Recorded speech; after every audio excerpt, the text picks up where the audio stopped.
Adonai El Rachum V'Chanun Erech Apayim V'Rav Chesed V'Emet Notzer Chesed L'Alafim Nosei Avon V'Fesha V'Chata'ot V'Nakeim Adonai Adonai El Rachum V'Chanun Erech Apayim V'Rav Chesed V'Emet Notzer Chesed L'Alafim Nosei Avon V'Fesha V'Chata'ot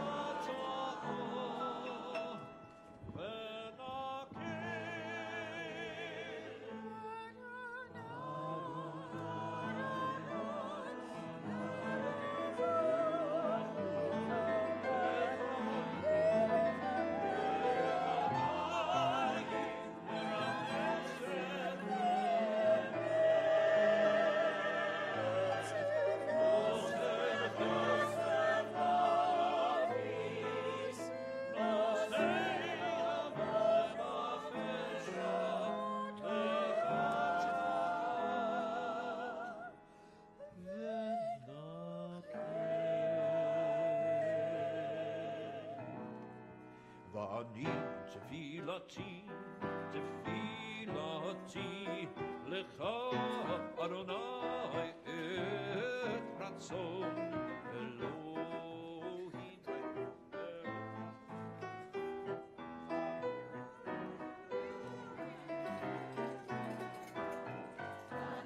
Tefilati, tefilati lecha Adonai et ratzon Elohim berach hasdecha aneni aneni be'emet kishecha ani tefilati tefilati lecha Adonai et ratzon Elohim berach hasdecha aneni aneni be'emet kishecha.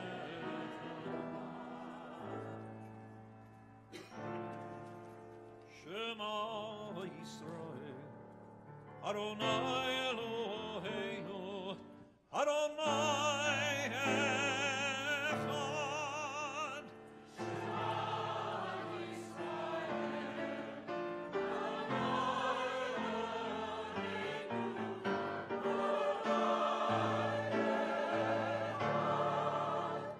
Echad Eloheinu, Gadol Adonenu, Kadosh v'lo Rosh Shemo.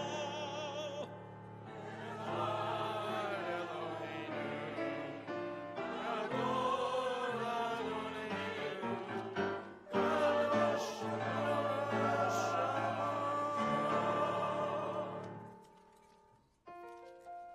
Gahanenu l'Adonai iti, Uneromema Shemo Yachdav. Adonai HaGedul HaGevura v'Hatziferet, Adonai HaGedul HaNetzach v'Hahod. Adonai HaGedul v'Hatziferet,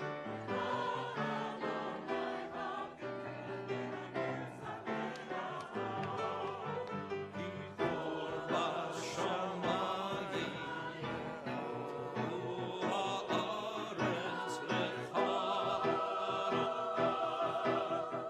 ma'melacha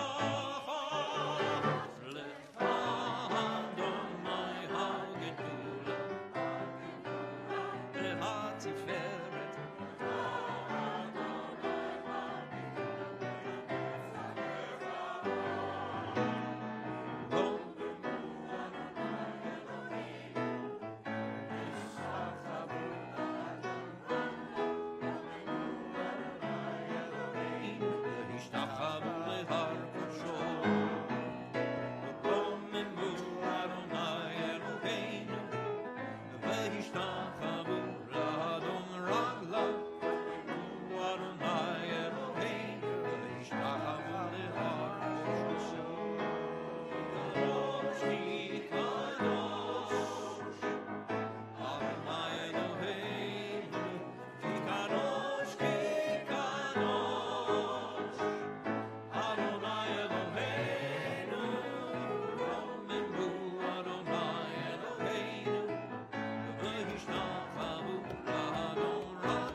take your seats. Welcome to the Bima Cantor Baron, Yasher Koach, for leading us beautifully in the beginning of our Torah service, and we look forward to continuing with our prayers and your capable and beautiful voice guiding us through those prayers through the rest of the morning.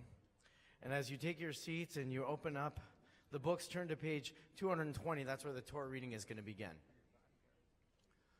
I'd like to just briefly introduce the Torah reading, in particular in relation to the first day of the reading and why it is that we read what we're reading today on the second day. As you're aware, and as you read closely in the book, it's about the moment when God calls upon Abraham to take his son, his beloved son Yitzchak, up to the mountain and to offer him as a sacrifice. And in the final moment in which the blade is glistening in the sun and it is poised to take the life of his son, an angel calls out and says, "Don't do what you have been commanded to do, because I know that you are indeed a faithful servant of God."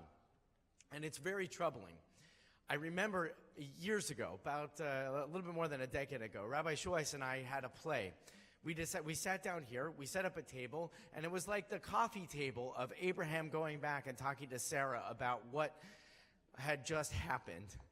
It's kind of like the day after when you have to explain the terrible thing that you've experienced. So we were arguing about how this was a moral imperative and how this was a call upon God. This was the expression of the ultimate faith that God had asked of a human being, and that Abraham was going to be the embodiment of that ultimate faith. And I remember Rabbi Shoyce getting up from the table. He was playing Sarah. He says, "I want a divorce." And he got up and walked away, and I was like, "But wait." It's really powerful. When you think about the Torah reading that we're reading today, and you read it in relation to the first day, the rabbis were not capricious. They weren't trying to pick the most challenging, revolutionary text of the Bible in order for us to explore the themes of the new year by placing it right into the center of the holiday. If you read the first day, it's all about giving birth. It's the birth of creation. We read the story of Sarah, who's going to give the birth to Isaac. When we read the Haftorah, we're still telling the story of Hannah. And these are women who are struggling to give life in the world. It is the greatest imitation of God to be one who creates life.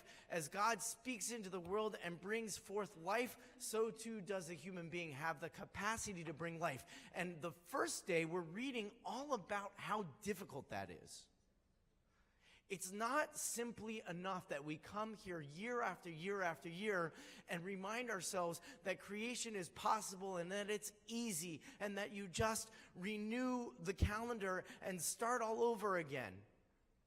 Because when we read the stories of our greatest heroes, the challenge is that that kind of creation isn't easy. It requires prayer. It requires a sense of faith. It requires a sense of devotion beyond yourself and the capacities of yourself that you might not have thought were capable of being reached inside of you.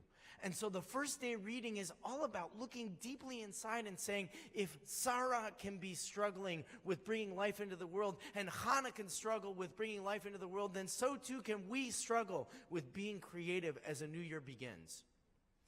Thomas Cahill is a great scholar, great Irish scholar, by the way, who wrote a fantastic book called The Gifts of the Jews. We've spoken about it before, and if you have not read it yet, it is one of the books to put on your bookshelf. And in the book, he makes the most simple and profound observation of what makes Jews different from any other culture, people, religion in the world. It's not that we look at time as a cycle that repeats itself. There is certainly this renewal. We'll come back year after year to our Rosh Hashanah, but each and every year is different. We are moving in cyclical linear time, he says. It is not only a repetition of time, but we are also moving forward. It's what gives us the possibility of change. It's what gives us the possibility of hope. It's what gives us the possibility of renewal. Because last year does not have to be a model or example of what the year to come is to be. And when you think of Sarah, and when you think of Hannah, and you think of their despair in their moments when they are trying to be the best that they can be, the full embodiment of an image of God, and they cannot create life because their wombs are closed up, as the metaphor of the book would have it. In those moments when God's presence opens up for them the potential for creation, this is the message that we have for Rosh Hashanah. And now when we get to the second day, it's even more remarkable, because what is happening? We are talking about our hero cutting short that life, taking the life that has been given to him as a gift. Put aside that this was a strange and common practice of ancient Canaanites and Egyptians, that there was some kind of evocation of God's mercy by showing the faith of taking your most precious creation, your own child, and offering it up to God, that somehow divine favor would be given to you if you were able to make that ultimate sacrifice. Even more than taking your own life, taking the life and the potential of life away from you. In our world today, we have this extraordinary idea. It's called creative destruction. That we live in a time when we're looking at our institutions and we're looking at our world and we're saying these are the things that are not going to serve our future, so let's tear them down. Let's create more convenient ways to access what we need. In a world of creative destruction, it might be for a moment that we look at this story and say, you know, maybe Isaac wasn't such a great kid after all. Maybe Abraham had some reasons other than God commanding him to take his life, that he continued to bring him up the mountain. And after each step, his son asking, Father, there's the fire and there's the knife, but where's the sacrifice? And Abraham has to reply, God will provide the sacrifice. Maybe in the back of his mind, we want to read that Abraham was really thinking, I need to do some creative destruction, because only through that I can be the true embodiment of what God intends us to be. I want to invite us to read it a little differently. And I think that this is what the holiday expects from us. On the first day, we're reading about the challenge of creation. The challenge of bringing life into the world, of being an embodiment of something different and something new. How is it that this year is going to be a year that doesn't repeat from the year before, but we move the trajectory forward? How do we move simultaneously in cyclical and linear time? That's the first day. And on the second day, in the very moment when we're thinking that there are things that hold us back and shackle us and bring us down, this is the moment that asks us to look deeply into those things. Hear the commanding voice and understand that the commanding voice may very well be asking us to cut those things which hold us back. And being prepared to do that, as very difficult as that is to hear. But maybe understanding the voice that was in Abraham going up the mountain and hearing his son ask, here's the wood and here's the knife, where's the sacrifice? And his answer saying God will provide, is the faith that we are being challenged to seek in ourselves these holidays. Can we indeed seek deeply and recognize that there is potential for change that exists beyond the work of our own hands, beyond the strivings of our own mind, beyond the aspirations of our own heart, that indeed can be coming from sources greater than ourselves? This is the challenge on the second day. The rabbis were very, very sensitive to this. They wanted us to read not about Abraham who blindly obeyed God's faith and got up and said to his wife, gee, I really did this thing. And she said, I want a divorce. But actually reminded us that in that moment, when faith of that magnitude is possible, that's where God meets us. That's where God meets us, in the greatest challenge, in the moment when we are quick to judge and say, maybe let's do it ourselves, before the knife plunges in and destroys everything that is good and beautiful and whole in our lives. Maybe God's voice is calling out to us in response. Let's read the Torah, page 220, keeping this in mind as creative instruction begins. ויעזור, ויגן ויושיע לכל החוסים בו, ונאמר אמן. הכל תורתו תעמוד, נחמה בת יעקב ראשונה, ברוך שנתן תורה לעמו ישראל בקדושתו, ואתם הדבקים באדוני אלוהיכם, חיים כולכם היום.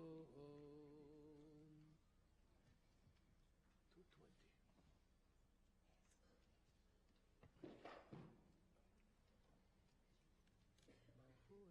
Baruch Hu Adonai Hamvorach. ברוך אדוני המבורך לעולם ועד. Baruch Adonai Hamvorach le'olam va'ed. Baruch atah Adonai Eloheinu melech haolam, asher bachar banu mikol ha'amim v'natan lanu et Torato.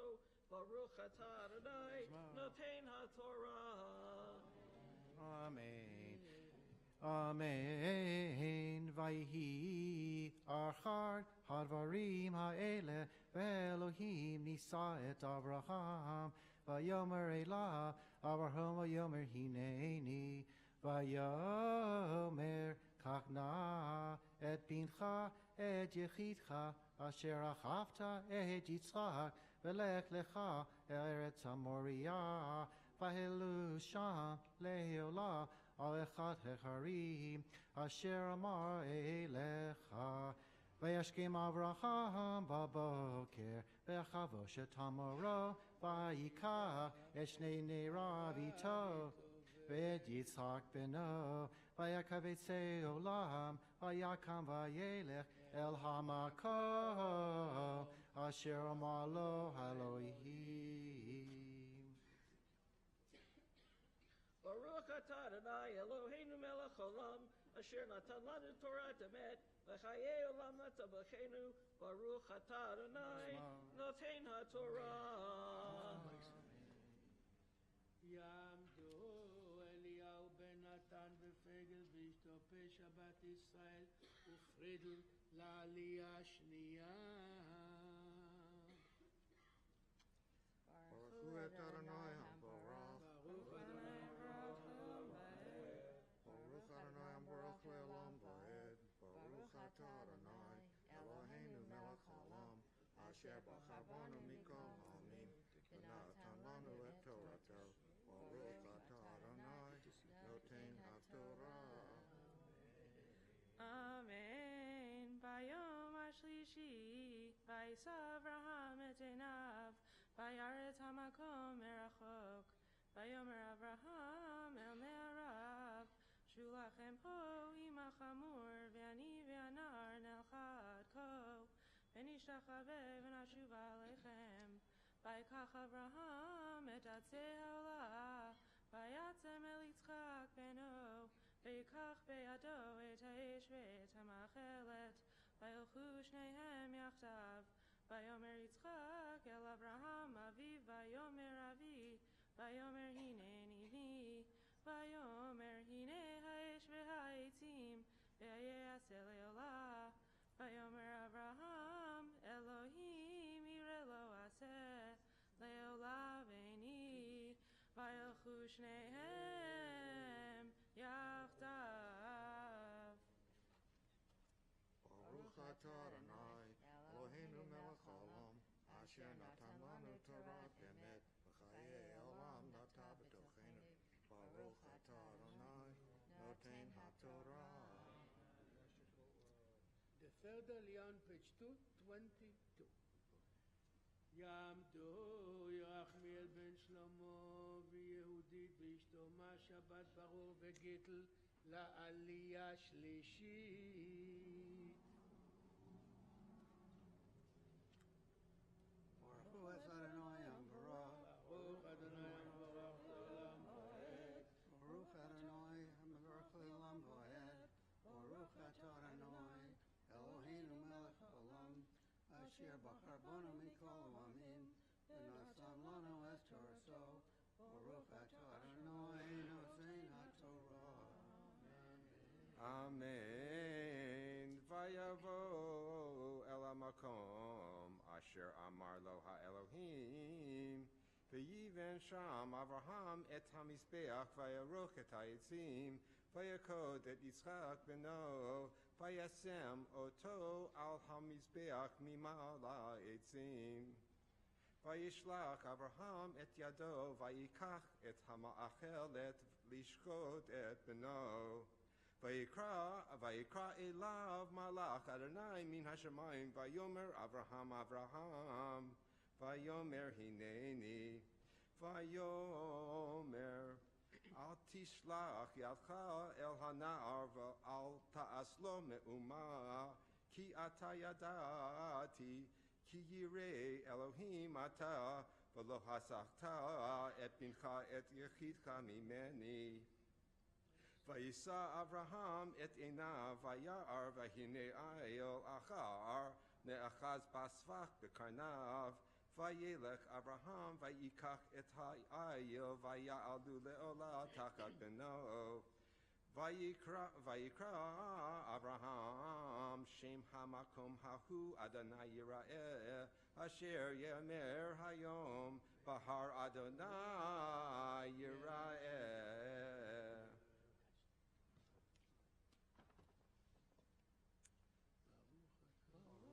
Atah Adonai Eloheinu melech haolam asher natan lanu Torah emes v'chayei olam nadav b'tzachenu. Baruch Atah Adonai nosein haTorah. יעמדו דניאל ישעיה בן ישראל ושרה רחל ואשתו אהרון בת יוסף וטובה לעלייה רביעית.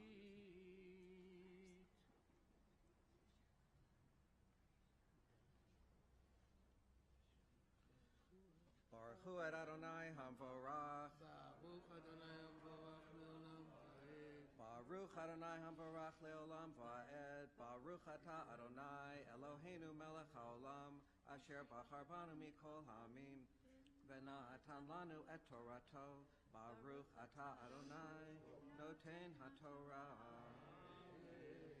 Amen. Vayikra Malach Adonai el Avraham shenit min hashamayim vayomer binishbati ne'um Adonai ki ya'an asher asita et hadavar hazeh velo chasachta et bincha et yechidecha ki varech avarechecha veharbe arbe et zarcha kechochvei hashamayim vechachol asher al svat hayam vayirash zarcha et shar oivav v'yitbarchu v'zarcha kol goyei haaretz ekev asher shamata bekoli vayeshev Avraham el ne'arav vayakumu vayalchu yachtav el be'er shava vayeshev Avraham b'be'er shava. Baruch Atah Adonai Eloheinu melech haolam asher natan lanu Torat emet v'chayei olam nata b'tochenu. Baruch Atah Adonai noten haTorah. יעמדו גוטמן בן יצחק ראובן ואידיס ואשתו הודיה בת יוסף ורבקה לעלייה חמישית.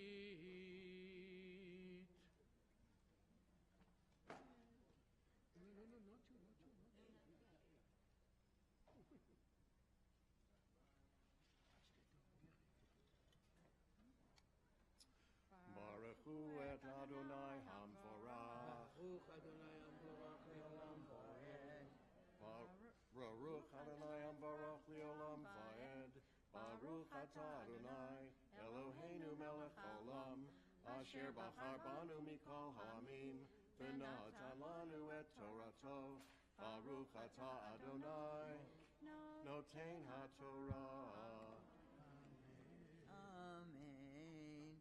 Vayichi acharei hadvarim ha'ele v'yugad le'Abraham le'mor Hinei yolda milka gam hi banim l'nachor achicha et uz bechol rovet buz achiv v'et kemuel avi Aram v'et kesed v'et chazo v'et pildash v'et et lidlav v'et betuel uvtuel yolad et Rivka shmona ele yolda al milka L'nachor achi Avraham ופלגשה ושמה ראומה ותלד גם היא את חסד ואת גחם ואת חשת ואת מחר.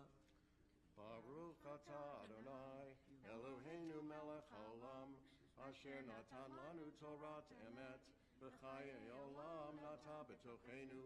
Baruch atah Adonai Noten HaTorah.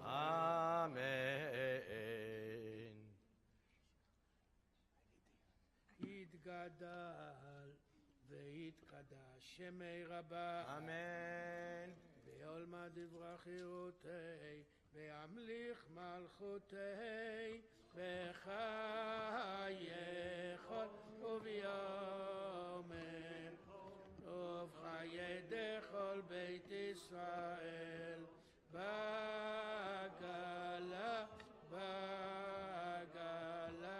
ובזמן כך ויאמרו אמן. יהי שמרה במבורך לעולם מעולמיה יתברך וישתבח ויתפאר ויתרומם ויתנשא ויתהדר ויתעלה ויתהלל שמי דקודשה לעילה ולעילה מן כל ברכתה ושירתה תושבחתה ונחמתה דמיהירם בעלמא ויאמרו Amen. יעמדו המגביה והגוללת לספר. We rise together for the first Sefer Torah lifted and presented to our community. וזאת התורה אשר שם משה לפני בני ישראל על פי אדוני ביד משה. As the Torah is dressed, we may take our seats and we turn to page 226. We open up the second scroll and we turn to the book of Numbers, in which we will read the recollection of the sacrifices, special offerings that were brought in the temple on this holy day. The maftir from the book of Numbers, chapter 29, on page 226.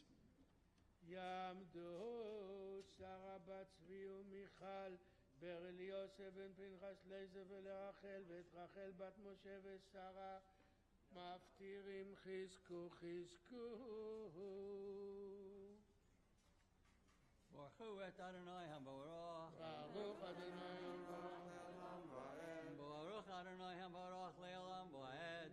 ברוך אתה אדוני אלוהינו מלך העולם אשר ברכה בנו מכל העמים ונתן לנו את תורתו. ברוך אתה אדוני נותן התורה. אמן. ובחודש השביעי באחד לחודש מקרא קודש יהיה לכם, כל מלאכת עבודה לא תעשו, יום תשועה יהיה לכם. ועשיתם עולה לריח ניחוח לאדוני, Par ben bakar, echad ayel echad, kvasim b'nei shana, shivi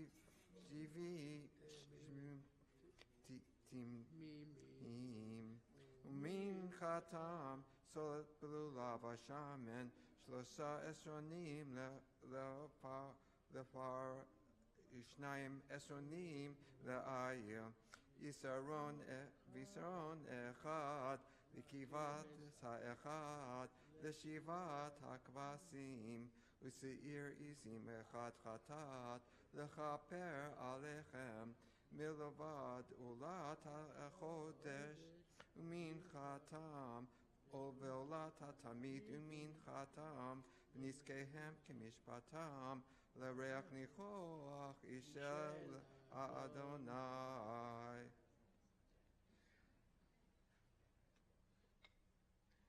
Baruch atah Adonai Eloheinu melech haolam Asher natan lanu Torah emet b'chayei olam nata b'tochenu Baruch atah Adonai Noten HaTorah.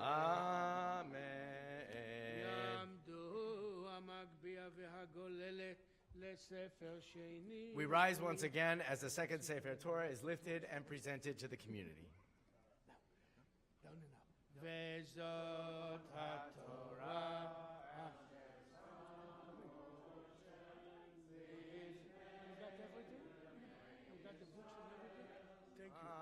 Pi Adonai V'yad Moshe. As the Torah is dressed, you take your seats once again, please. We turn to page 228 as we invite Sylvia Bernstein-Tregub and Rachel Bernstein to chant the Haftorah for us this morning. You'll find it from the book of Jeremiah. It begins on page 228. And keeping with the theme, this is very much the sense that in the moment of faith, in which the great uncertainty of whether there will be a voice calling out and holding back, staying our hand from destroying, from breaking down that which we have aspired to build up. It is a humble and loving reminder that God's presence will be with us, even in the midst of Jeremiah's world, in which the great construction of the temple was destroyed. Even then he saw the potential for renewal. And so we drink of his words as the Haftorah begins, page 228.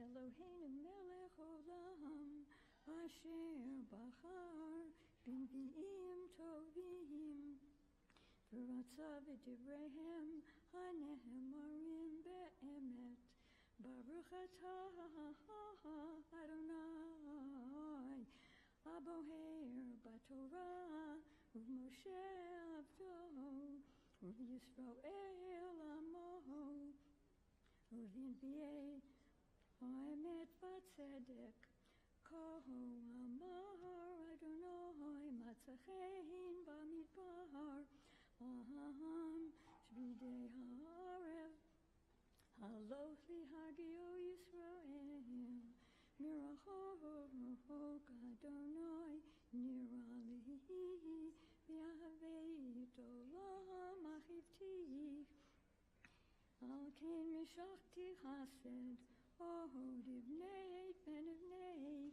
betulat Yisrael. Oh, tadi tu payik, veitzat bimhol mesachakim. Oh, tidi chramim, veharei shomron, notim vechilelu, ki yesh yom karu notrim, Behar Ephraim, Kuma v'ne'elet Zion, El Adonai Eloheinu. Ki ho amar Adonai, Manu le'Yaakov simcha, v'tzahalu b'rosh hagoyim, hashmiu hallelu ve'yamru, Hoshar Adonai et amha et sha'arit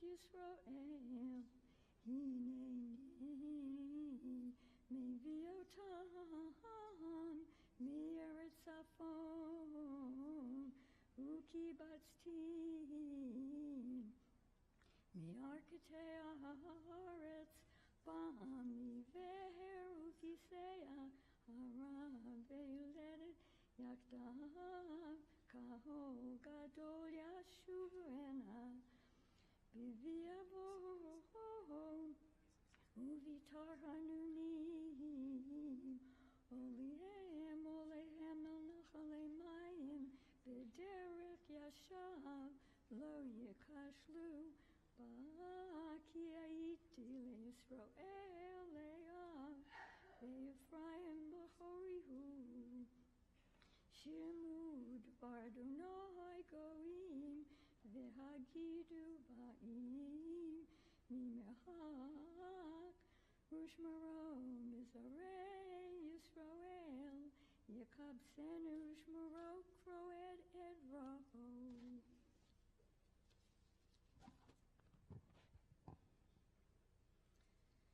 Kifata Adonai et Yaakov Ugalo miyad chazak mimenu Uva'u verinenu vimrom Tzion V'naru el tuv Adonai El Dagan ve'el Tirosh ve'el Yitzchar Ve'el Benetzon uvakar Ve'haita nafsham kegon roveh Ve'lo yosifu ledava od Az tismach betula b'machol Uvachurim uzkenim yachdav Ve'afachti evlam lesason Ve'nichamtim ve'simachtim migonam Ve'riveiti nefesh hakohanim Da'ashen ve'ami Etu v'yispau neum Adonai Ko amar Adonai Kol berama nishma nehi bechi tamurim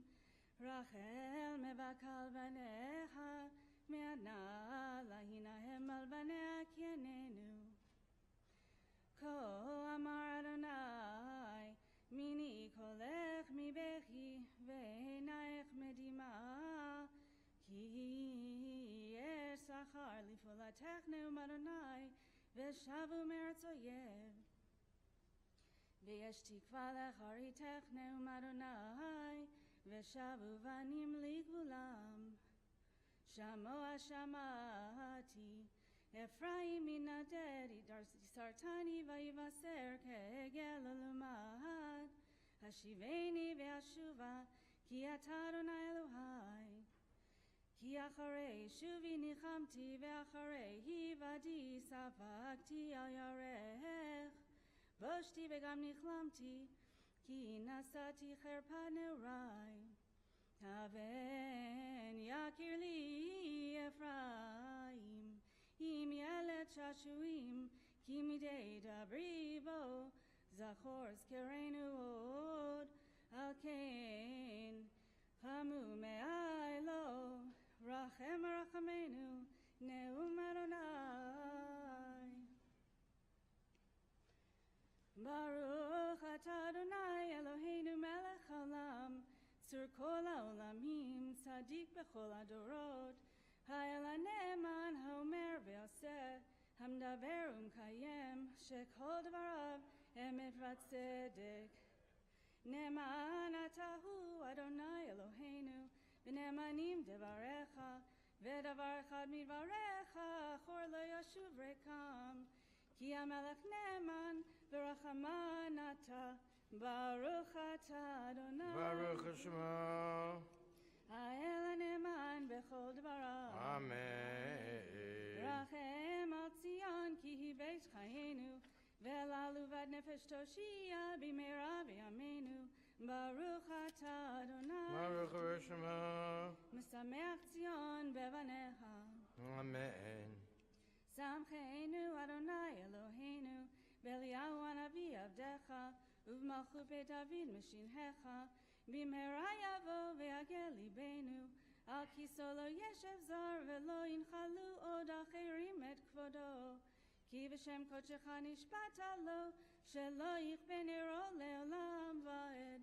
Baruch atah Adonai. Baruch Shema. Magen David. Amen. Al Torah ve'al avodah ve'al hanvim ve'al yom hazikaron hazeh shenatata lanu Adonai Eloheinu lechavod u'tifaret Al hakol Adonai Eloheinu anachnu modim lach umvarchim otach Yitbarach shimcha v'fi kol chai tamid le'olam va'ed Udvarcha emet v'kayam la'ad Baruch atah Adonai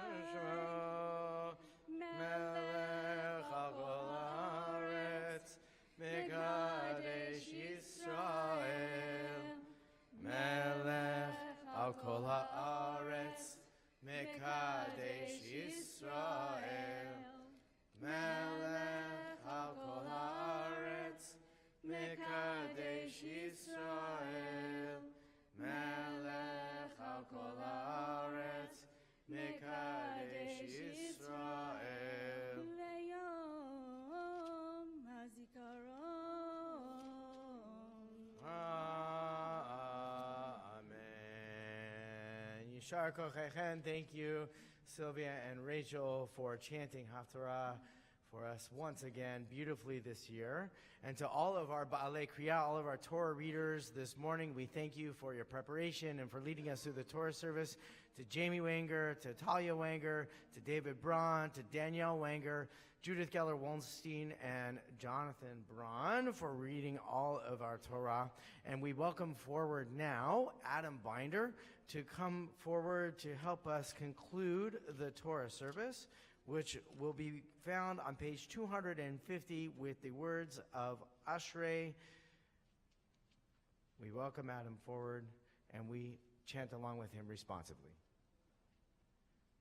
Ashrei Yoshvei Veitecha, Od Yehalalucha Selah, Ashrei Ha'am Shekachalo, Ashrei Ha'am She'adonai Elohav, Tehillah LeDavid, Aromimcha Elohai HaMelech, Babacha Shimcha Leolam Va'ed, Bechol Yom Avarchecha, Behala Shimcha Leolam Va'ed, Gadol Adonai Umhulol Meod, Veli Gdolato Ein Cheker, Dor LaDor Yishabach Maasecha, Ugvrotecha Yagidu, Hadar Kevod Hodecha, Vedivrei Niflotecha Asicha, Vezuz Norotecha Yomeru, Ugdolatecha Asaprana, Zecherav Tuvacha Yabiu, Vetzit Katcha Yaranenu, Chanun Verachum Adonai, Erech Apayim Ugdol Chased,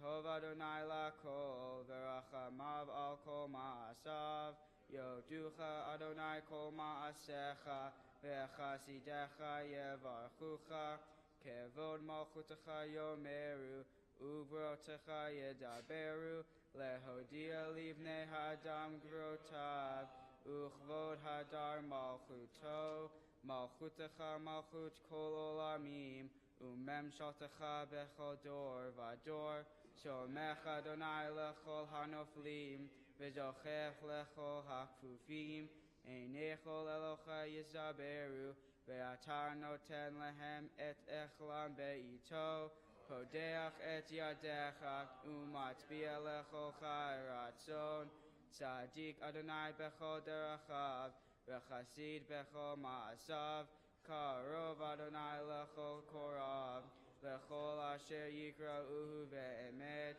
Retzon Yirei Al Yaseh, Ve'et Shavatar Mishma Ve'yoshiyem, Shomer Adonai Et Kol Ahava, Ve'et Kol Harshaim Yashmid, Tehillat Adonai Yedaber Pi, Vivarech Kol Basar Shem Kodsho Le'olam Va'ed, V'anachnu nevarech ya, Me'atav yad olam. Hallelujah.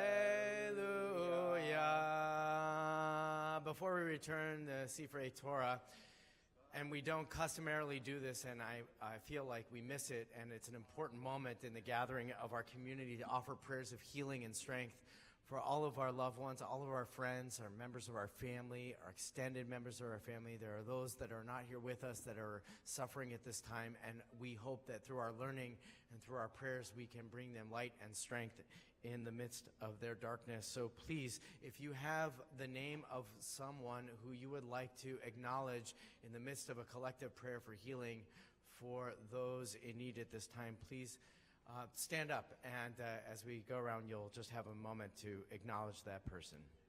Misheberach avotenu Avraham Yitzhak v'Yaakov v'imotenu Sarah Rachel v'Leah u'yivarech v'yirapeh kol hacholim b'gilatenu hakedusha.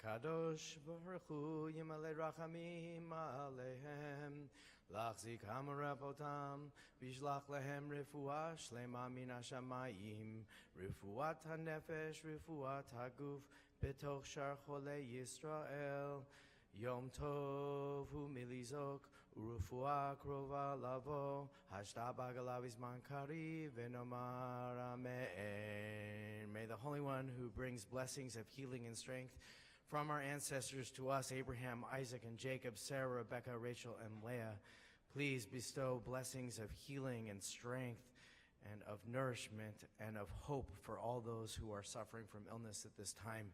May God mercifully restore them in strength, and may they return to our holy community and in the midst of embrace of our loving friendship and care.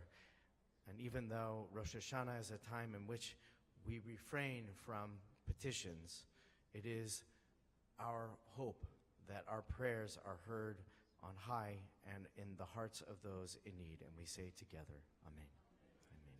We invite all those who have been honored with replacing the Sifrei Torah to join us up on the Bima. We turn now to page 252. We ask everyone to please rise as the ark doors are open and the Torot are replaced. Yehalelu et Shem Adonai, ki nizkar shemo levado, odo al eretz v'shamayim, vayarem keren le'amo, tehila lekol chasida, libnei Yisrael, am kirovo. Hallelujah, hallelujah, David Mizmor, Yisrael ve'oraita, Kedusha berichu, Parehu, Yisrael ve'oraita, Kedusha berichu, Parehu, Torah, Torah, hallelujah, Torah,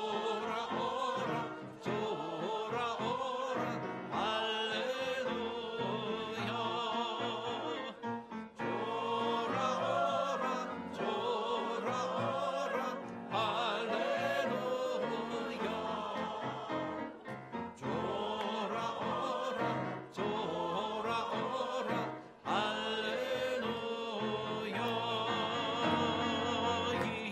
Yisrael ve'oraita, Kedusha berichu, Parehu, Yisrael ve'oraita, Kedusha berichu, Parehu, Torah, Torah, hallelujah,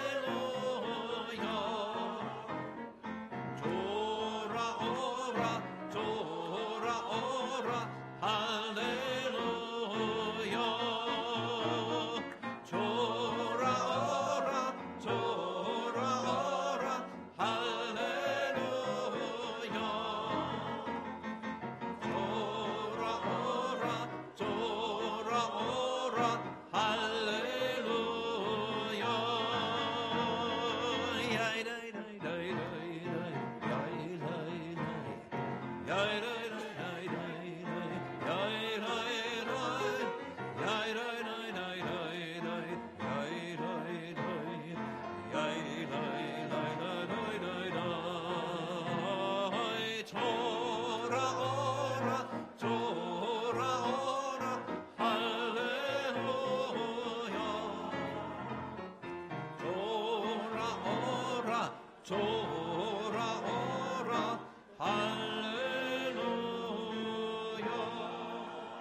v'nocho yomar Shuva Adonai rivevot Alfei Yisrael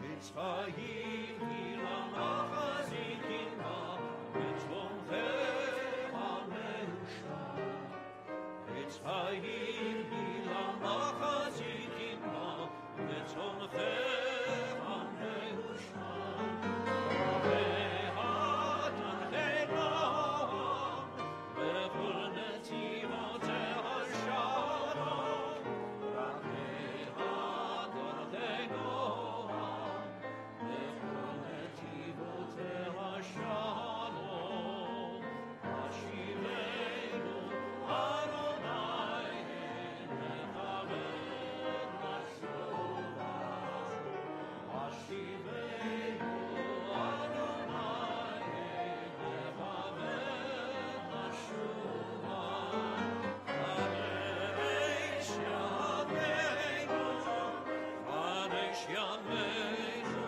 Kekever Kadesh Yameinu Kadesh Yameinu Kekever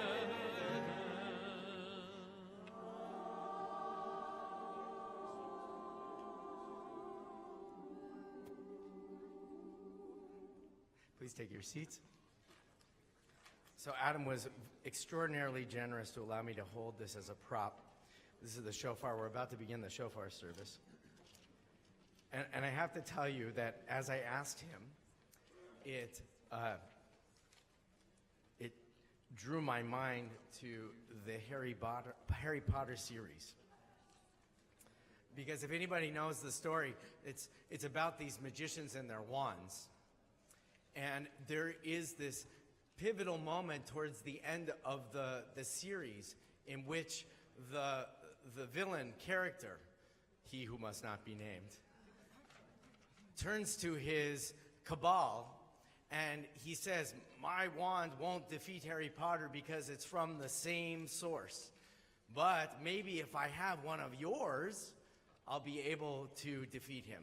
So he goes around to all of these devoted supporters who are extraordinarily fearful because he'll kill them in a moment, which I promise that's not going to happen. and he asks them for their wands. And they're all incredibly ambivalent to give up the wand until one of the characters ultimately gives it up to him and the villain uses it. And, it's sad. A part of the story is that as soon as he uses it, it's not strong enough for the great hero, Harry Potter. And it made me think of a shofar, because I have my own shofar. I love my shofar tremendously. When I blow the shofar, my own shofar, it is able to evoke sounds that I cannot bring out of any other shofar. So if I tried to blow this, you would kind of laugh, and that would be sweet, that you would say, gee, that takes a lot of hot air to get that kind of sound, and you would wonder why I was talking so much.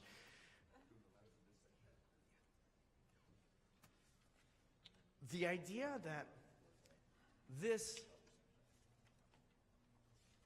object, which was once living, that came from a living creature, that takes many shapes and forms. This one happens to be beautifully twisted and polished.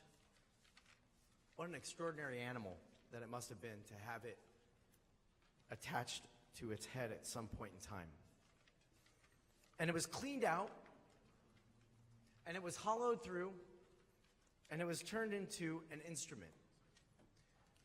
And not an instrument of music and entertainment, but an instrument which communicates a very important message.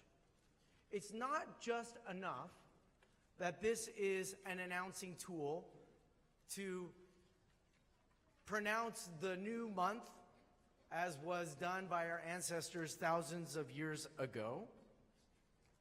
Nor is it the sound that we hear to announce the new year, and in particular, the call to introspection, reflection, the call to take concern and care about our own behavior and how our behavior affects others. What's extraordinary about this is that this sound and the sound that this shofar makes is totally unique. The sound that this makes and the sound that Adam is about to produce from it is a totally unique sound. And I had a chance to hear this before in leading up to the holidays at another congregation. And I heard a gentleman take his shofar and blast it with a different kind of precision, a different kind of acuity.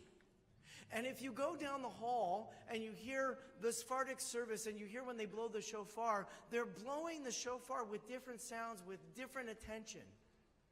And you would think that something that is taken from the same place, something that is born from the same animal, the same kind of tool that has been used and transmitted generation after generation and generation would bear the same exact sound, and yet not one shofar is exactly alike another. So as we enter into this moment of hearing the shofar, there are two sounds that we are intending to hear. One is not only the sounds that are called from the page, which evoke ideas and thoughts, but there's also the sound that comes from the one who blows it. And the one who blows it is standing with tremendous humility and with tremendous purpose. And the way that the sound comes out of this shofar is seemingly totally unique to his soul. And we are privileged to hear his soul resonate through the twists and turns of this shofar. All the more so to hear our own souls carefully sounding through the twists and turns of the shofar.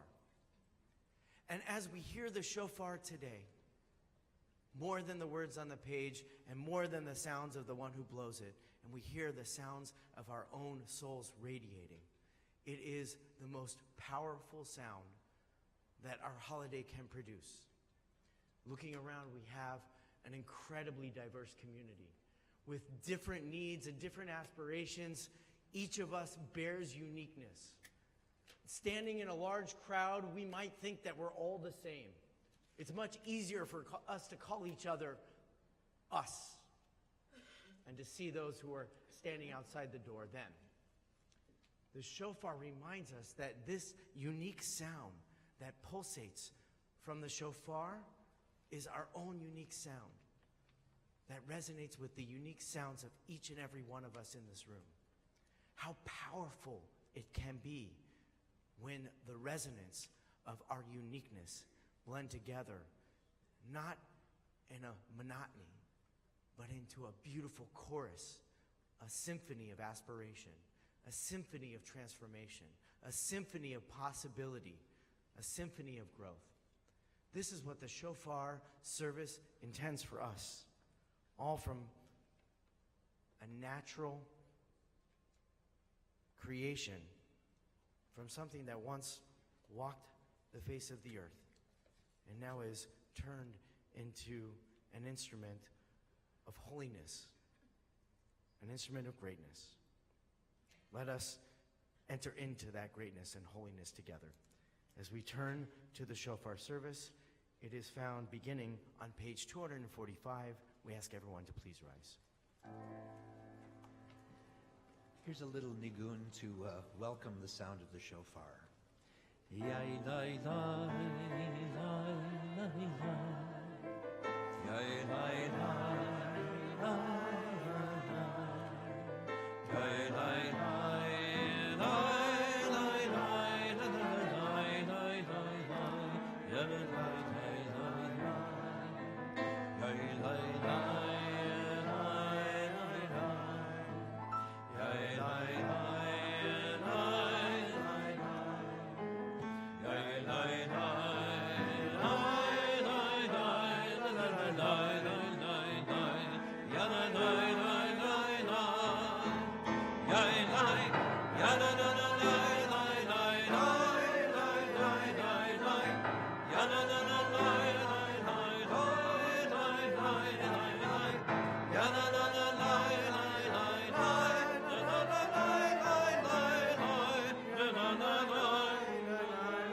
Ata Adonai Eloheinu melech haolam asher kidshanu b'mitzvotav v'tzivanu lishmoa kol shofar. We read together in English at the bottom of page 245. Praised are you, Lord our God, ruler of the universe, who has taught us the ways of holiness through the mitzvot and has commanded us to hear the sound of the shofar. Tekiah, Shvarim Truah,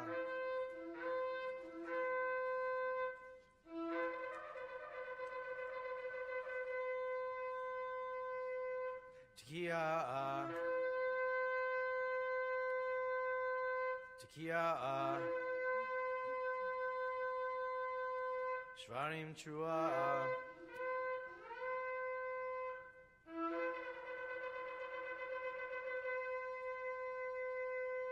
Tekiah, Tekiah, Shvarim Truah,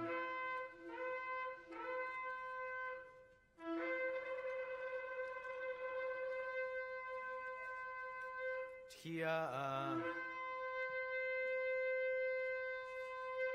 page 246.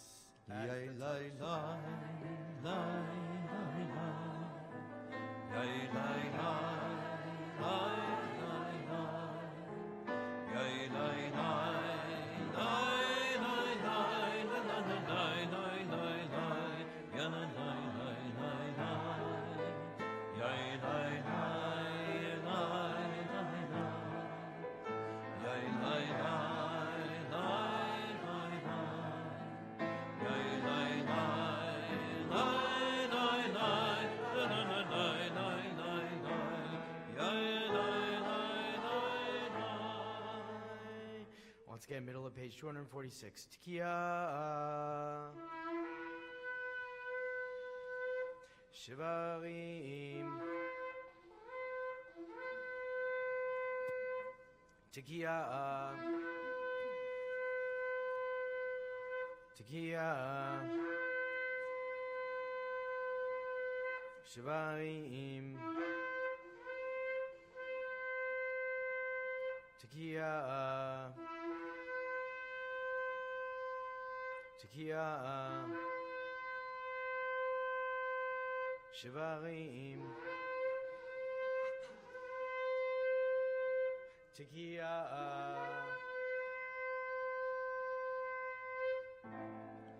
Yay, lay,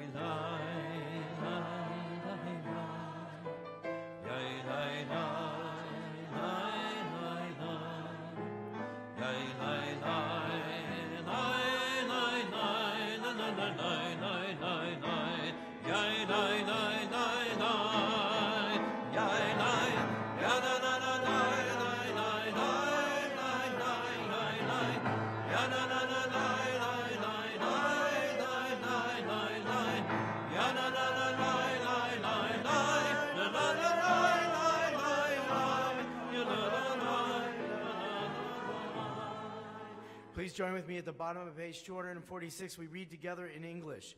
Give heed to the sound of the shofar, the loud clarion call of the shofar, bringing new hope to the suffering, and strength to those who with sorrow, bringing to Israel assurance of healing, peace, and redemption. Renew your faith and devotion to God's Torah, people, and land. Remember the covenant and fashion a kingdom of law and compassion. Give heed to the sound of the shofar, the blast that is blown, O my people. Tekiah, Teruah,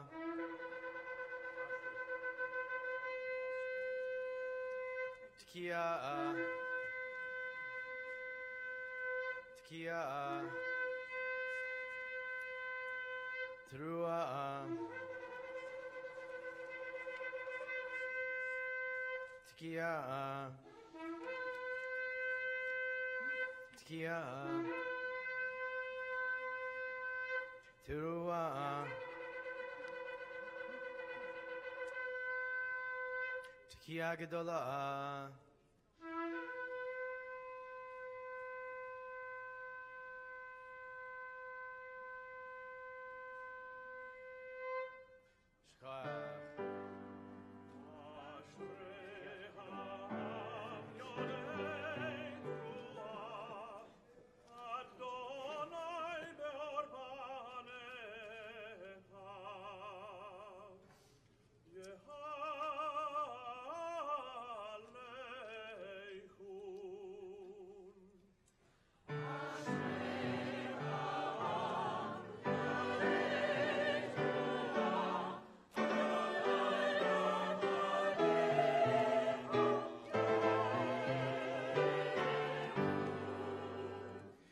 continue with Kaddish, page 266.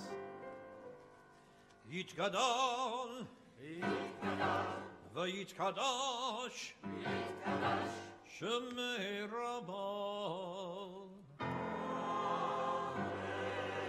Yolema, Divera, Ve'amelich, Malkhuyot.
We now enter into a few moments of silent prayer. We begin on page 268 and will continue through page 278 through these words of the Musaf Amida.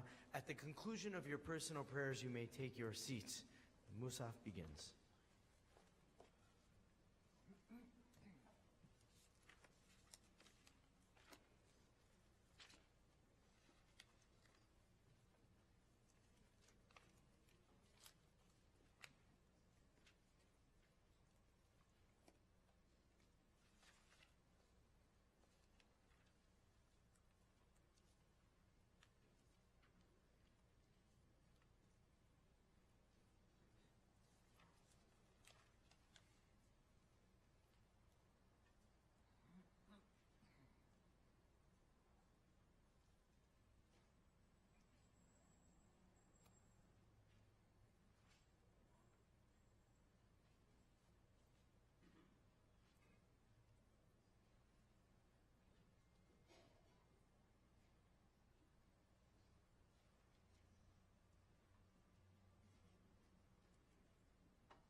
Once again, as you conclude your personal prayers, you may take your seats.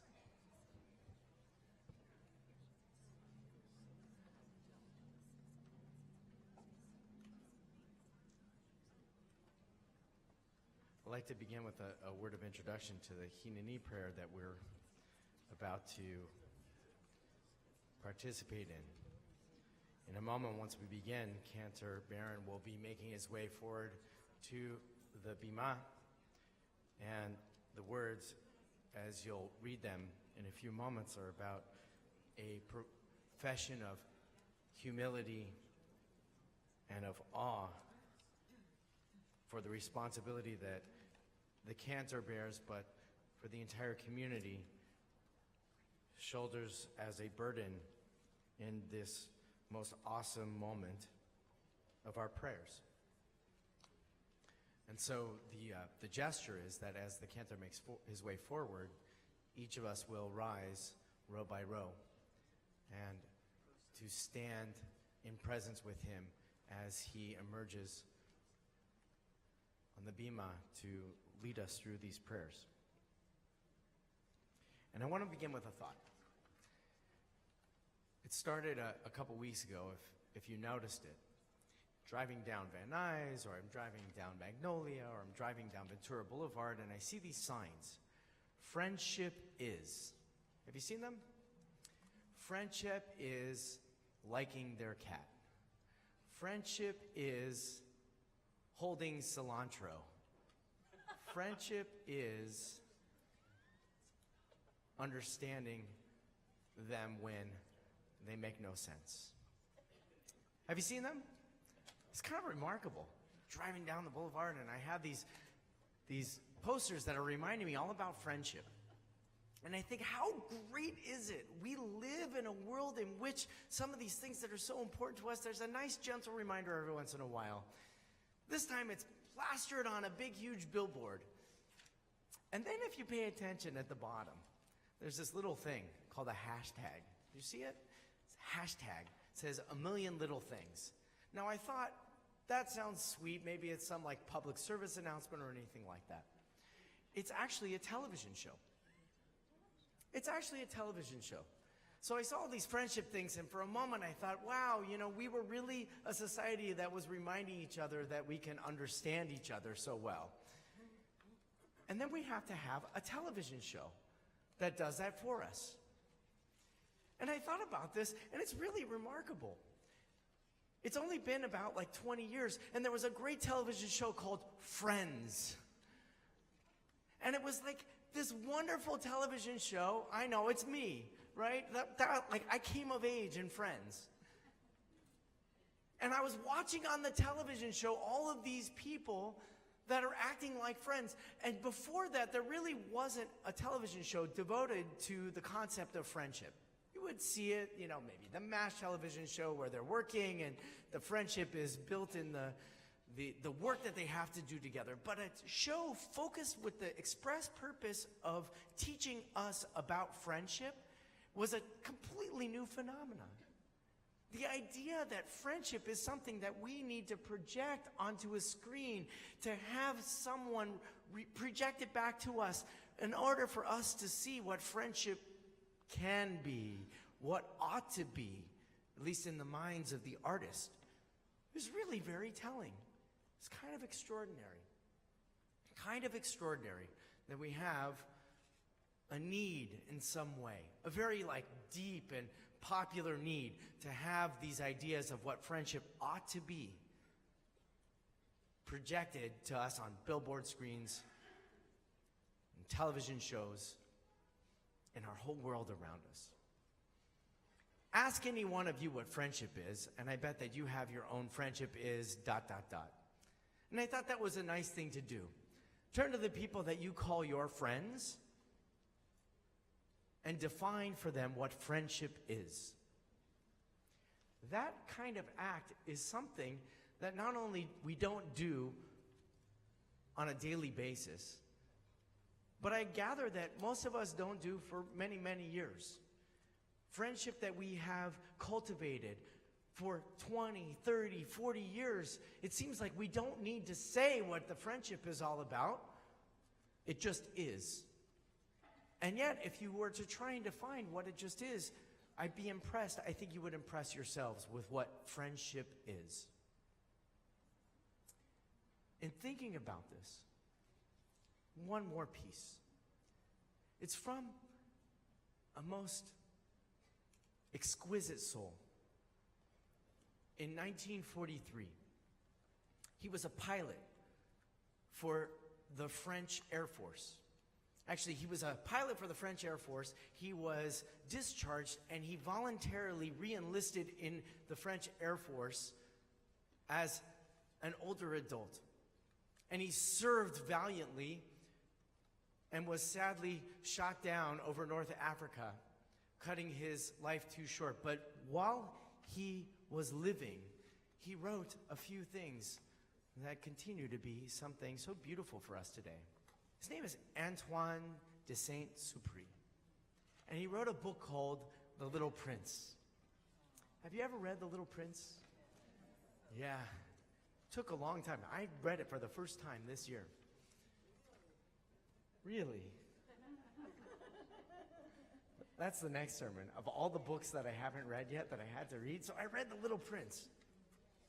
And something so moving is written just whimsically in the middle of the book. He talks about friendship. And here's what he says. He says, for the people, this little prince that's from a different planet and comes onto Earth, travels around the Earth, studying and understanding the peculiar ways of the human race. And talking about how even in 1943, our industry and our building of the world has created a culture of convenience. That we just go into stores to purchase all of the goods that we need. That if we need friendship, we just look on a billboard to remind us, or we watch it on the television show. So he says this, but since there are no stores where you can buy friends, people no longer have friends. And it gave me pause. Because I think that there is a part of this that is so true. A part of us that says that in a world where we are so busy with the industry of creating a comfort and convenience in our lives, there are the things that require effort and investment, simple gestures to turn to other human beings and to tell them what they mean to us. We're so willing to export that, place it on a shelf. If we can pull it off, if we can order it up on Amazon and send it as a gift, we would do that before we would make the monumental effort of really turning to people, of really turning to those who we call our friends and telling them so. As we enter into these prayers, as we take a few moments to enter into not only the grandeur of all creation, and we explore for ourselves individually where we fit in this vast universe. That is the challenge of the next few moments of our prayers, is to find where we fit. Remember that we are also looking very carefully to see where those who are closest to us fit into our lives. And now is the time for us to make that space. When we say Hineni, it is not only about God that is making space in our hearts, or that we are making space for God.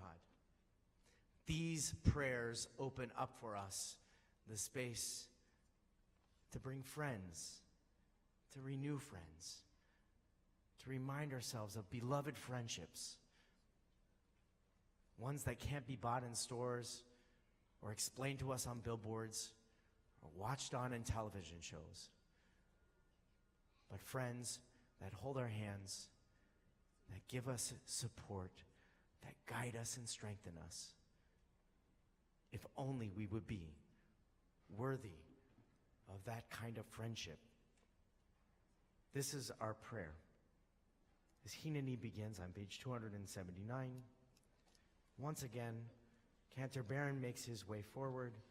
At each row, when he passes your row, we invite you to stand and enter into this prayer of friendship together.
שתבוא תפילתי לפני כיסא כבודך עבור כל הצדיקים והחסידים והתמימים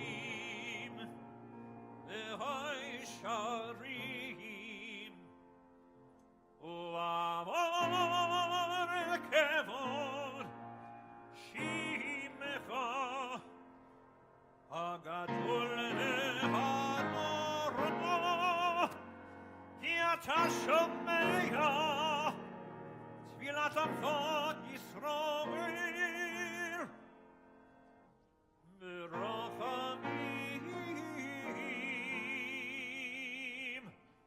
ברוך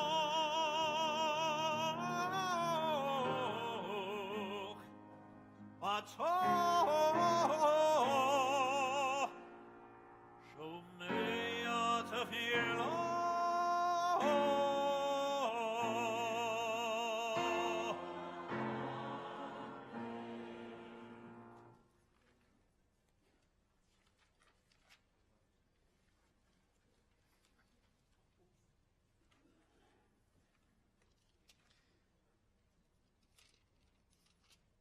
page 280.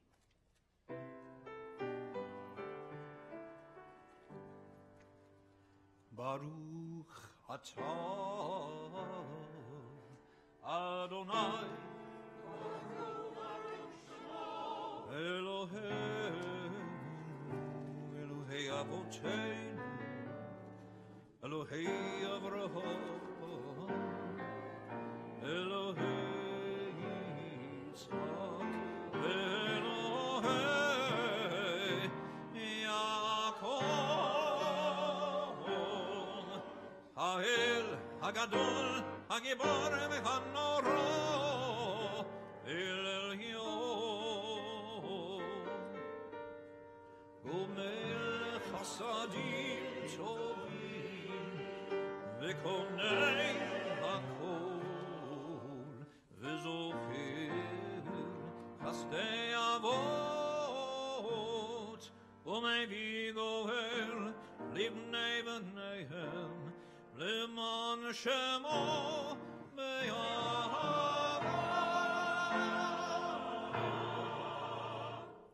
Misud Chachamim Unvonim Umelemed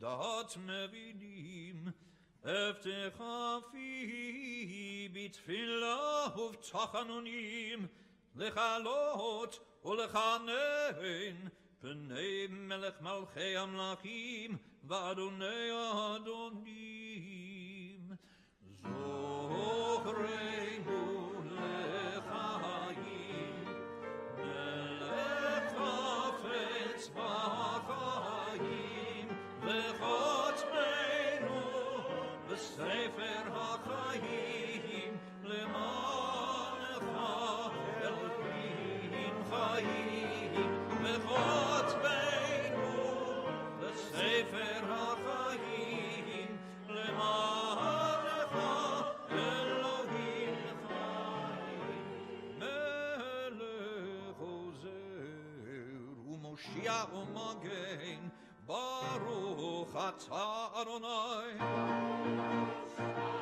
Magen Avraham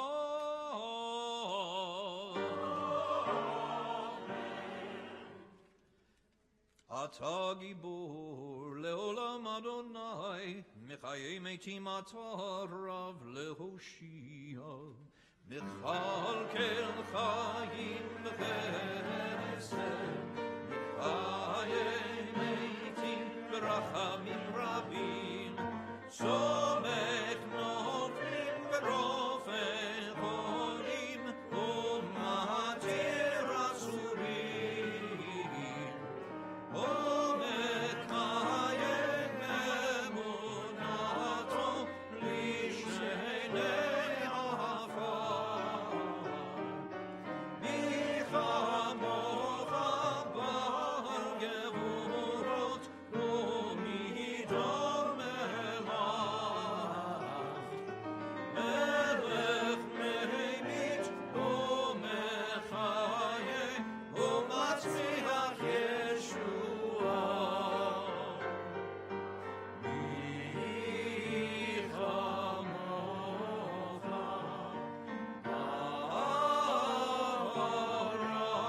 Barachamim Zocher Yitzoram L'chaim Berachamim V'nemonato L'Haftorah Meitim Baruch Atah Adonai Mechayei HaMeitim Amen. Please take your seats for a moment. We enter into the prayer that has shaken and revived our spirits throughout these holy days. It shakes us because of its terror and fear and awe in the presence of power so much greater than ourselves. that our lives seem capricious. In an instant, our lives can take great failure, and they can reach great success. So permit me for a moment to diverge from the seriousness of the prayer, to enter into something that I think makes its way throughout the news, throughout the holidays, about the many different kinds of Jews that we find here on the holidays. You'll see them like the Shabbat ironist. This is the kind of Jew who goes to synagogue every week, but does a lot of eye rolling. This kind of Jew doesn't believe in God at all, but will quit the synagogue board if it doesn't serve enchiladas at Kaddish. Or the Seder perennial. This is a Jew who attends a Seder every year, but insists not on ever enjoying it. Or the bagel and locksmith, which I thought was a really cute name. These are fiercely traditional people about choosing where they go for Sunday brunch. Or there are the media resistors, in which their spiritual life is all about finding fault with the New York Times Israel coverage. Or there are the spiritually woke, those who retweet devastating takedowns of a political foe and call it tikkun olam. Then there are the unrelaxed religious, those who follow along in the Torah portion just in case the reader makes a mistake, and the rabbi, and the gabbai, and the cantor, and the 8 other people who are up here on the Bible don't yell out a correction. And then there are the diversely frum. These are people who live in a very multicultural neighborhood because men can be seen in leather, velvet, and knitted kippot. Finally, there are the Jewish adjacent, or maybe make up your own list. This is somebody who doesn't identify Jewishly, but enjoys the suspension of alternate judgment on the lives of his co-religionists. There is a tremendous diversity of Jews in our midst. And maybe you could identify with 1 or 2 or 3 of these characters. How extraordinary it is that we turn the page and enter into a prayer in which we ask the question, who will live and who will die? Who will perish by fire and who by water? Who will live in this year to come with ease and who shall suffer? Who will become enriched? Who will become impoverished? Who will be humbled and who will be exalted? If we think that this prayer is about pointing the finger at someone else and not ourselves, we're mistaking the most powerful moment of the prayer, which is where do these people stand in relation to us? Who is not the one that stands over there, but the prayer invokes us at this very moment to look around and to say, who will be with us? Who needs our strength and support in their impoverishment or in their suffering? Who deserves celebration when their achievements have reached greater climaxes than ever before? Who will be humbled and who will be exalted as the prayer concludes is about us as much as it is about the people sitting next to each other. as we stand up to this prayer, as we enter into these moments in which it is inviting us to come closer, not only to each other, but to the presence of God in this midst. Let us not point the finger to say who will achieve something or will suffer, but to find ourselves and who we will become in the presence of this holy community. The Unetanneh Tokef prayer invites us to enter into this holy community as we now all rise, turning to page 282. The ark doors are opened. We read these words. It's written on Rosh Hashanah and sealed on Yom Kippur.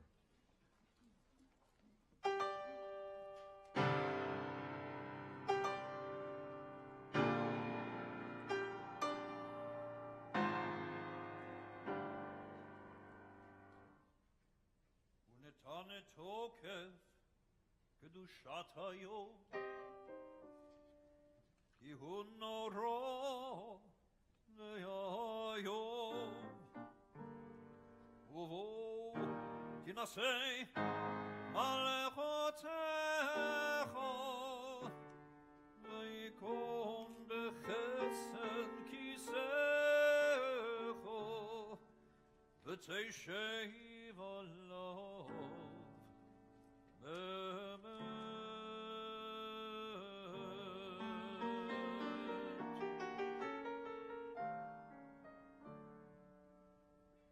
emet, ki ata hudayon u'malkhuyot v'yodei havayim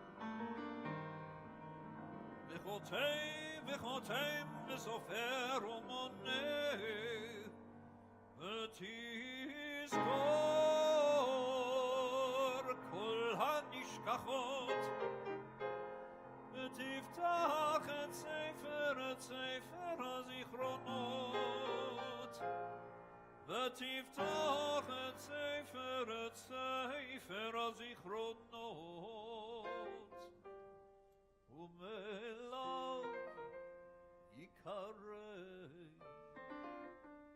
v'chutam yod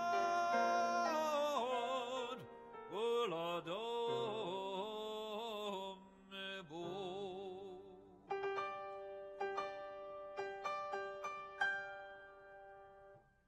Uv'shofar gadol yitzakol v'kol dimamada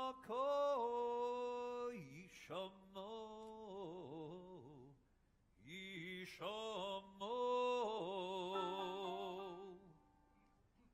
u'malachim yechafezun v'chil rada yochezun ve'yomero hinei yom hadin livkod al sevav marom badin elo yizku v'necha badin v'vakarot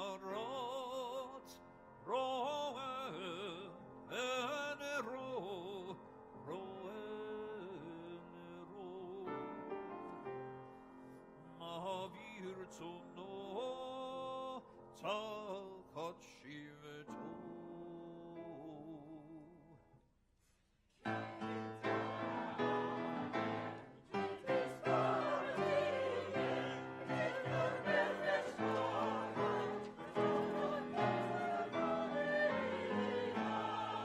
V'tichtov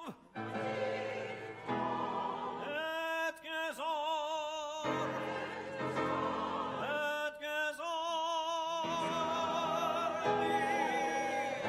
li'am beRosh Hashanah yikateinu v'yom Tzom Kippur yikateinu beRosh Hashanah yikateinu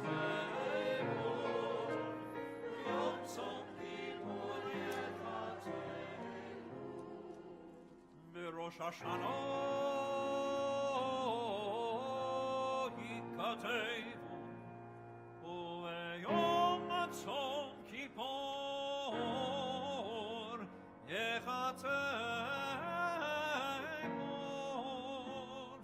kamo yomeru v'chama yimareyu mi yichye o mi yamut mi v'kitzon o mi lo v'kitzon mi v'esh o mi v'mayim mi v'cherel o mi v'chaya mi v'roh o mi v'tzama mi v'rosh o mi v'mageifa mi v'chanikah o mi v'sakira Rosh Hashanah ikatevu u'yom Tzom Kippur yechatevu Rosh Hashanah ikatevu u'yom Tzom Kippur yechatevu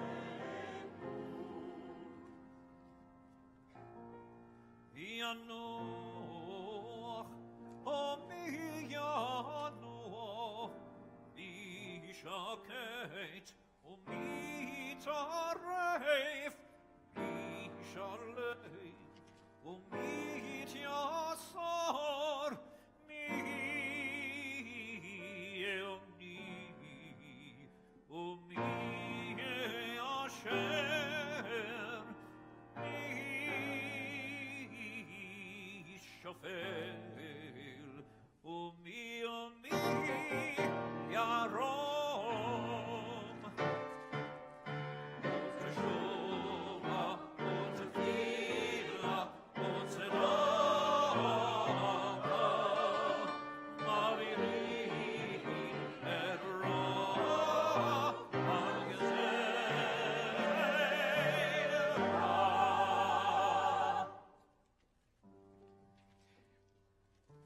We remain standing as we continue with the Kedusha, page 288.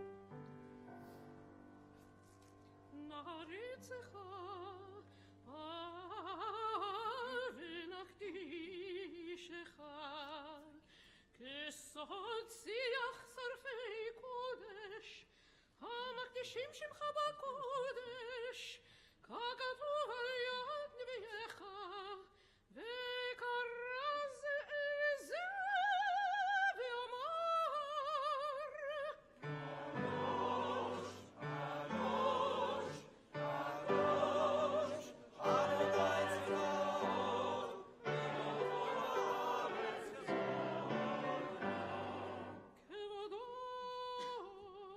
מלא עולם, משרתיו שואלים זה לזה, איה מקום כבודו, לאומתם ברוך יאמרו.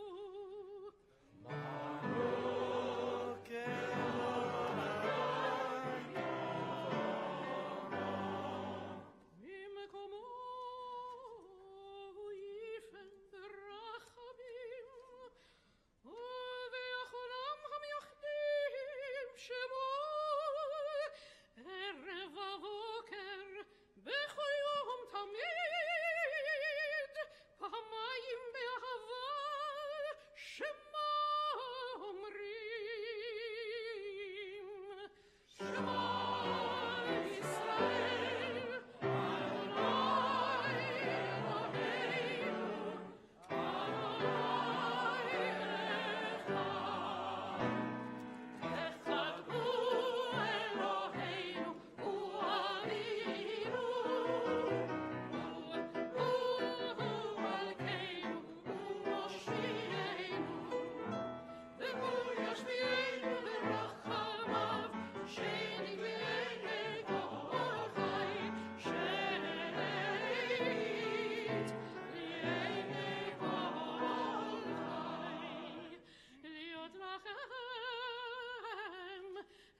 Please take your seats as we continue with the Kedusha and the Chol Ma'aminim, page 290 and the pages following.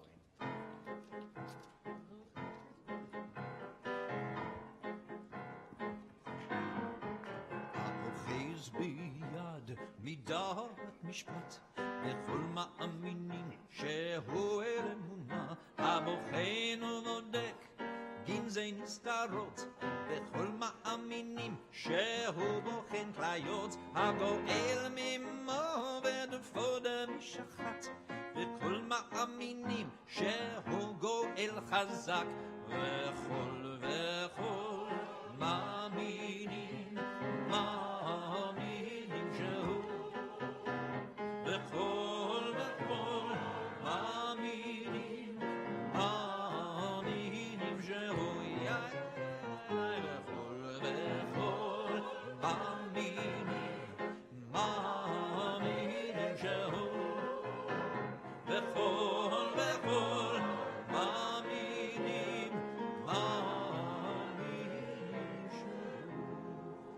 וכל מאמינים וכל מאמינים שהוא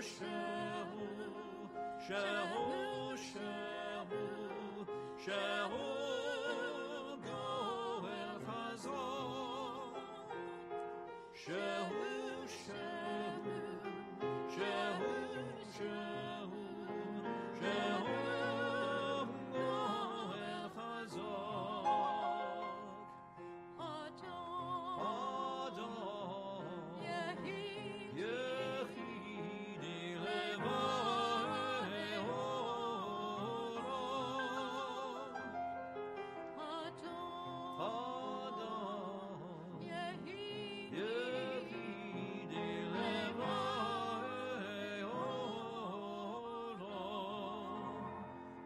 וכל וכל וכל מאמינים מאמינים שהוא דיין אמת הגוי ויהיה אשר וכל וכל מאמינים שהוא וכל וכל מאמינים שהוא וכל מאמינים שהוא וכל וכל מאמינים שהוא היודע יצר כל יצורים וכל מאמינים שהוא יוצרם בבטן הכל יכול וכל עולם יחד וכל מאמינים שהוא כל יכול וכל וכל מאמינים שהוא וכל וכל מאמינים שהוא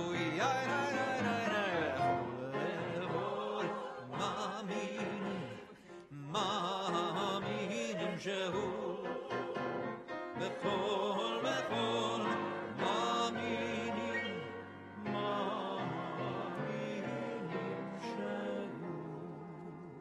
Page 294. ובכן תן פתח אדוני אלוהינו על כל מעשיך ואימתך על כל מה שבראת ויראוך כל המעשים וישתחוו לפניך כל המרואים ויעשו כולם עבודה אחת לעשות רצונך בלבב שלם כמו שידענו אדוני אלוהינו שהשלטון לפניך עוז בידך וגבורה בימינך ושמך נורא על כל מה שבראת.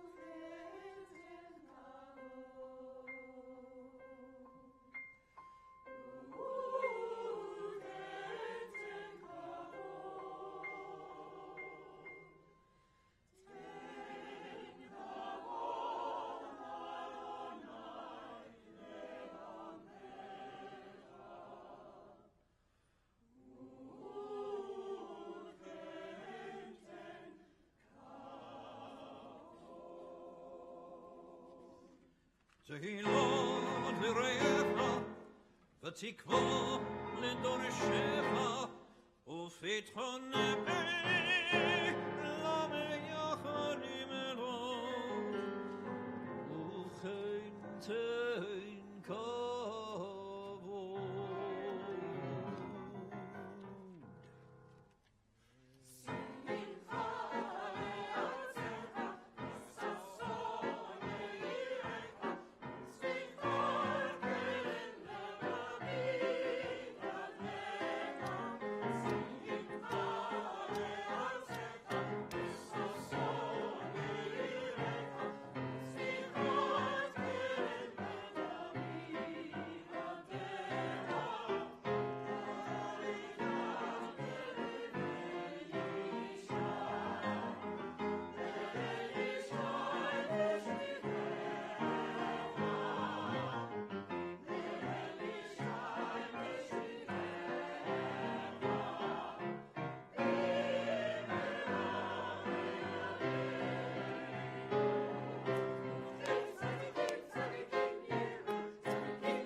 page 298. ותמלוך אתה, אדוני לבדך על כל מעשיך, והר ציון משכן כבודך, ובירושלים עיר קודשך, ככתוב בדברי קודשך, ימלוך אדוני לעולם, אלוהי ציון לדור ודור, הללויה. קדוש אתה ונורא שמך, ואין אלוה מבלעדיך, ככתוב, ויקבע אדוני צבאות במשפט, והאל הקדוש נקדש בצדקה, ברוך אתה אדוני, המלך הקדוש. אתה בחרתנו מכל עמים, אהבת אותנו, ורצית בנו, ורוממתנו מכל הלשונות, קידשתנו במצוותיך, וקרבתנו מלכנו לעבודתך, ושמך הגדול והקדוש עלינו קראת, ותיתן לנו אדוני אלוהינו באהבה, את יום הזיכרון הזה, יום תרועה, מקרא קודש, זכר ליציאת מצרים. We're about to enter into the first third of this special Amidah created for the Rosh Hashanah holiday. The first is called Malkhuyot. We begin with a melody and nigun, which we invite you to sing with us and join in with us as we go through these three parts. Page 304, first our nigun, and then as our honorees come forward, they will open up the Arona Kaddish, and we'll rise together.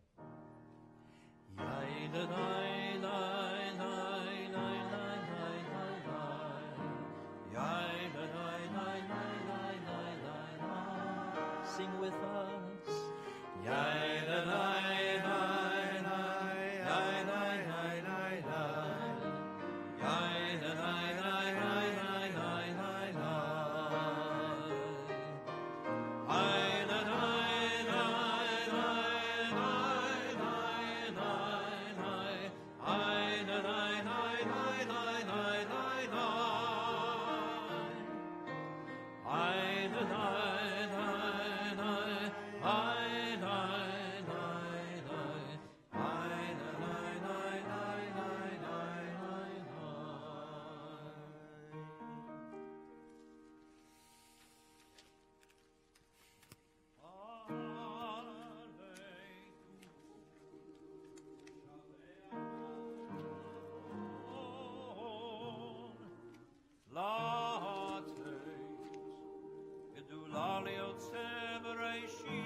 שלא עשנו כגודל הארצות, ולא שמענו כמשפחות האדמות,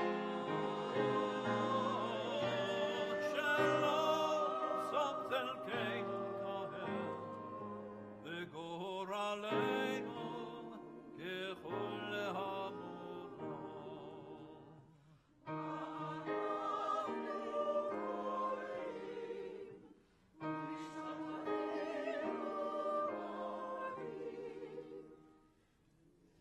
לפני מלך מלכי המלכים, הקדוש ברוך הוא.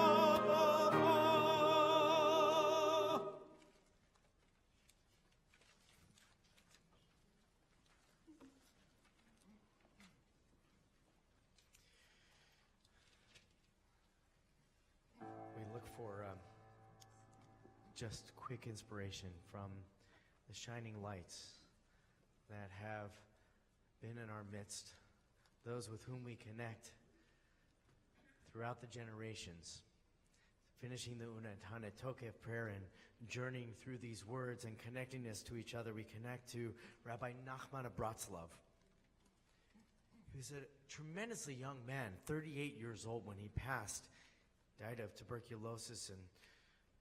And while there's much to say about his physical life, his spiritual life was a brilliant, shining force in the world. And he wrote these words of prayer, which I share with you now. In the midst of this particular prayer, They're called in thanks, but they leave us with a very lasting, deep impression of who we might yet be in this presence of God and of community.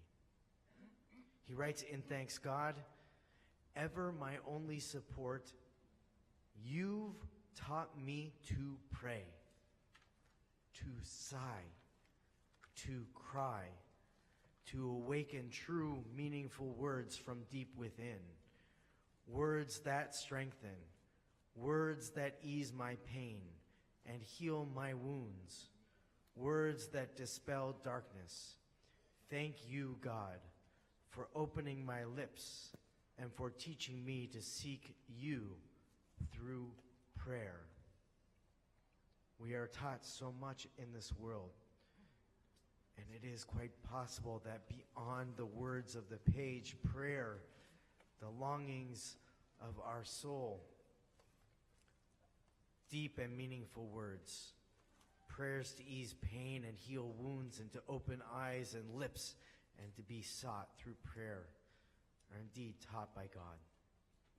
That's why when we say these words, "Va'anachnu korimu mishtachavim umadim," we lower ourselves and give gratitude for that incredible gift of prayer.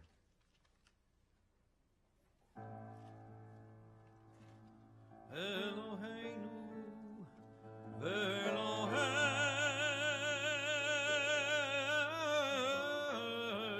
Avoteinu Kaddisheinu b'mitzvotecha v'tein chelkeinu b'toratecha sameinu mitzuvecha v'samcheinu b'shuatecha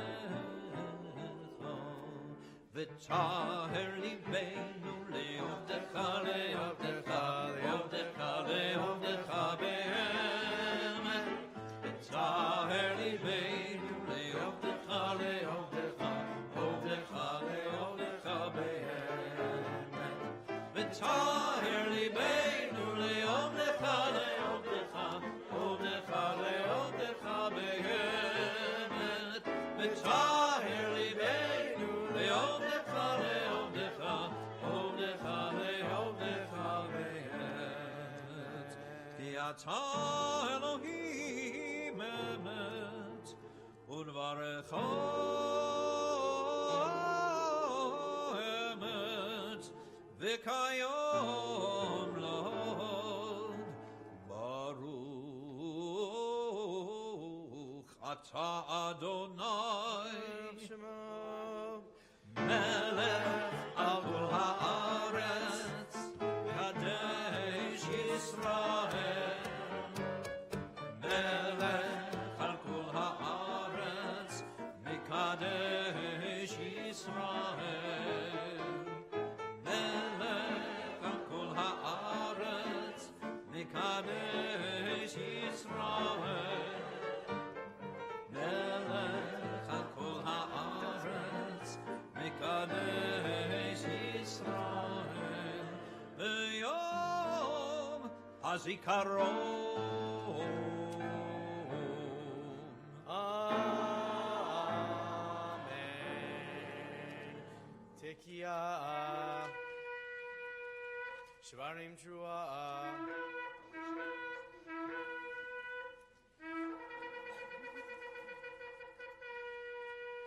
Tekiah, Tekiah, Shvarim Trua.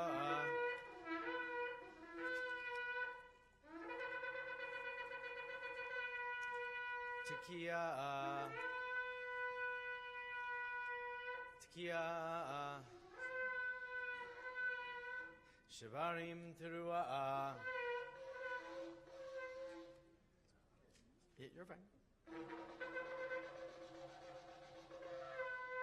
Tekiah.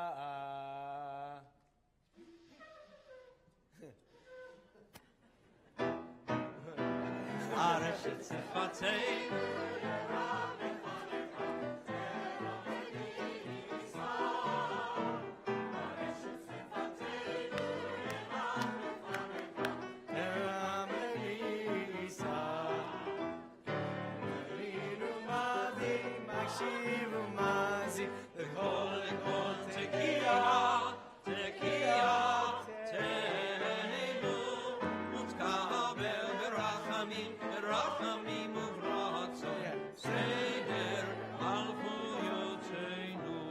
Please take your seats as we continue with Zichronot, second part of our prayers, continuing with Rabbi Nachman of Bratslav.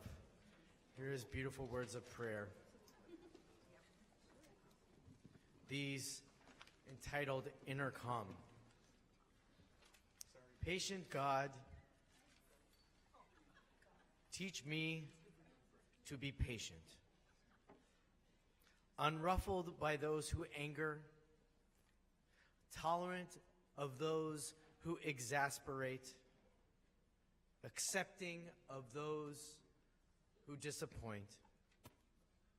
Help me remain serene in the face of derision, calm in the face of provocation, composed in the midst of a storm. And God, teach me to be patient with myself.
כי זוכר כל הנשכחות אתה הוא מעולם ואין שכחה לפני כיסא כבודך ועקדת יצחק לזרעו היום ברחמים תזכור ברוך אתה אדוני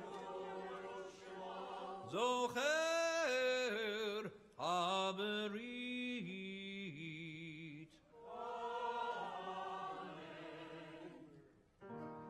יאי די די די די די די די די די די די די די די די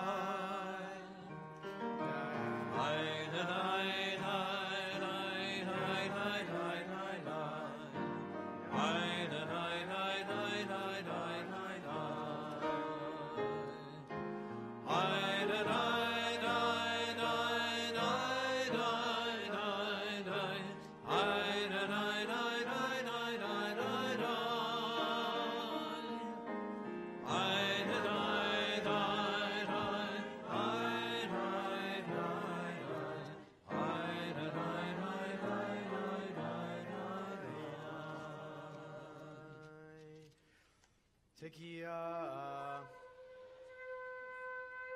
Shvarim Trua.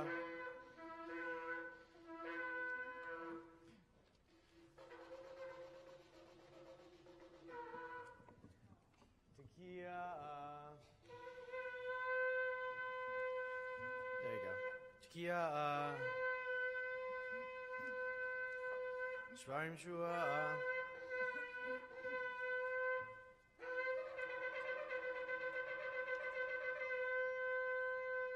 Tekiah. Tekiah. Shvarim Tua.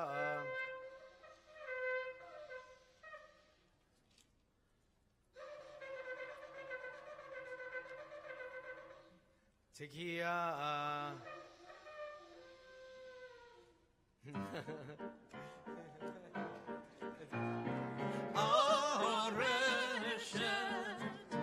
Areshet Sifatenu, Areshet Sifatenu, Yeram Lefanecha Hebron V'Nisan, Meivinu Mozin, Meivinu Mozin, Mabit Mamshin, Mabinu Mamshin, Meivinu Mozin, Mabit Mamshin, Lekon, Lekon, Lekon, Lekon, Tekiatenu,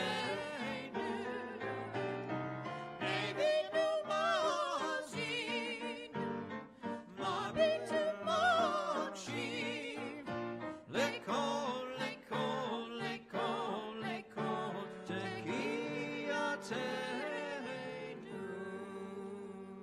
Please join with me at the bottom of page 320. Hayom Harat Olam. Hayom Ya'amid B'mishpat Kol Yitzarei Olamim. Im kevanim, im ka'avadim, im kevanim rachamenu kerachem av al abanim. V'im ka'avadim einenu lecha tluyot. Ad shetechanenu v'totzi kaor mishpatenu ayom kadosh. Please take your seats. And listen once more to Rebbe Nachman of Bratslav. This prayer is called the Light of Awareness. And as we enter into the words of the Shofarot, part of our Musaf, words which beckon redemption, look towards a promise of healing, of hope, and of completion in this year to come, the light of awareness shines upon us. God, let me comprehend all that I see with the light of awareness. Let me understand whatever touches my life in a deep and intimate way, in a way that embraces both the adult and the child within me. The Shofar service continues, page 322.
take a shofar. Hallelujah, never Hallelujah, betochu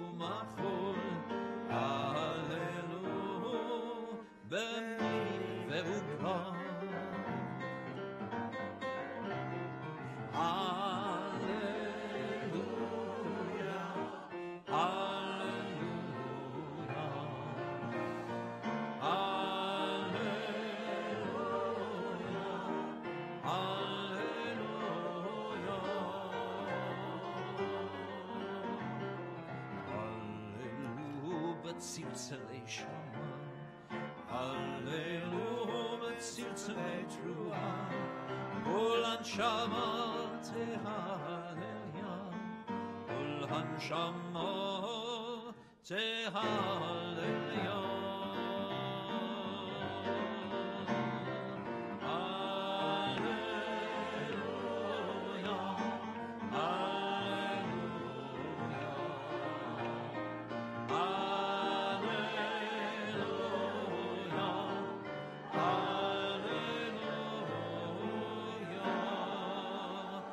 אתה שומע קול שופר ומאזין תרועו ואין דומה לו ברוך אתה אדוני שומע קול תרועת עמו ישראל ברחמים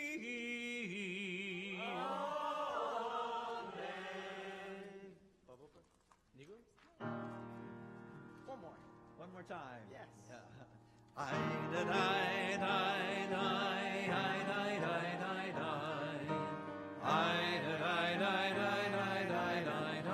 We rise together.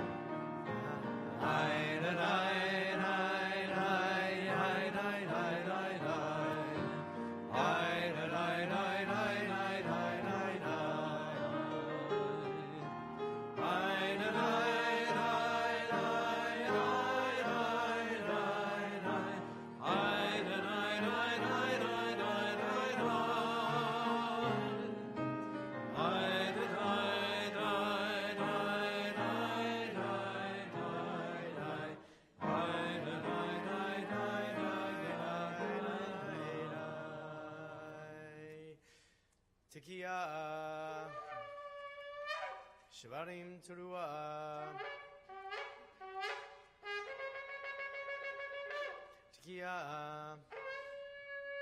Tekiah. Shvarim Teruah.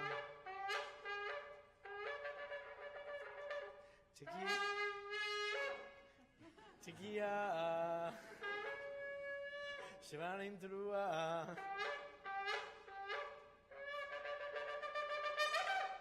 Tekiah.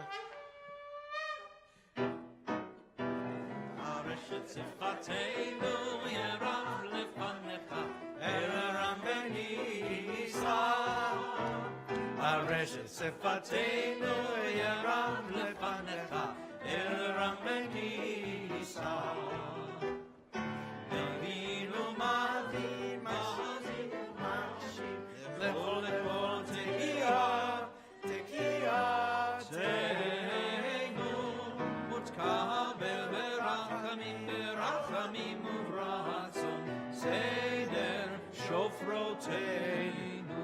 Please join with me on the bottom of page 327. We read together in English. Today is the birthday of the world. On this day, all the world's creatures stand before you in judgment, some as children, some as servants. If you look upon us as children, then pity us as parents pity children. If you look upon us as servants, then we depend upon your graciousness when you judge us, O revered and holy God. Please take your seats and extend our gratitude collectively to Adam Ruditsky for blowing the shofar for the first part through the shofar service, and to Rusty Rossi for stepping in and concluding us. Thank you. Really extraordinary blasting.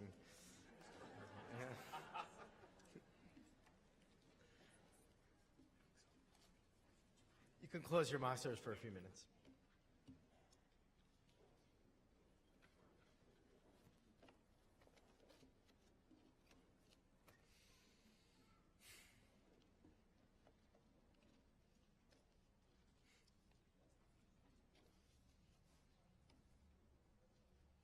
I'm chuckling inside because Cantor Barron gave me the funniest joke of the year. He said, today I'd like to talk about puppies, and I'd like to talk about little cats and, butterflies and nice things, bunny rabbits. This will be what our high holiday talk is about. Just a joke. This has nothing to do with the high holiday talk, but it's kind of funny. So, at least I thought it was funny. So there was a rabbi, an Orthodox rabbi, who went golfing on Sunday, and as he was out there on the course, he was chatting it up with three Jews who were playing with him, who happened to be Reformed Jews, and he said, "Oh, you have to come to my shul. Come to my shul on Shabbat. You'll see the service. You'll stay. You'll have lunch with me." And they accepted his invitation. So Shabbat comes, and the Orthodox rabbi sees his friend standing in the back, and he calls the shamus over, and he says to the shamus, he says, "Take 3 chairs and put it in the back for my Reformed friends." Now, the shamus was a little hard of hearing, so he leaned closer to listen to what the rabbi said, and the rabbi said it again. "Take 3 chairs and place it in the back for my Reformed friends." And the shamus nodded. He understood. So it came time for the Torah service, and the shamus stands up in the middle of the crowd, and he says, "The rabbi says 3 cheers for my Reformed rabbis in the back." It has nothing to do with anything other than I just thought it was funny.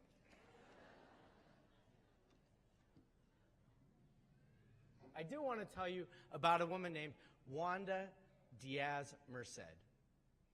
Wanda Diaz-Merced is an accomplished astrophysicist.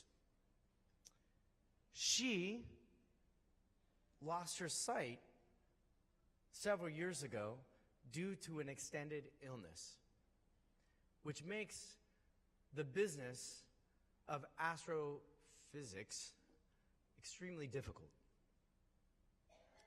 And in a field that uses primarily sight to study the vast universe, she and her team instead devised a method of translating the information that is being studied out in the universe into sound. It's called sonification. With the lilt and timbre of what sounds like music, the information collected about some of the most rare phenomena in the universe was studied and reported on by Dr. Merced.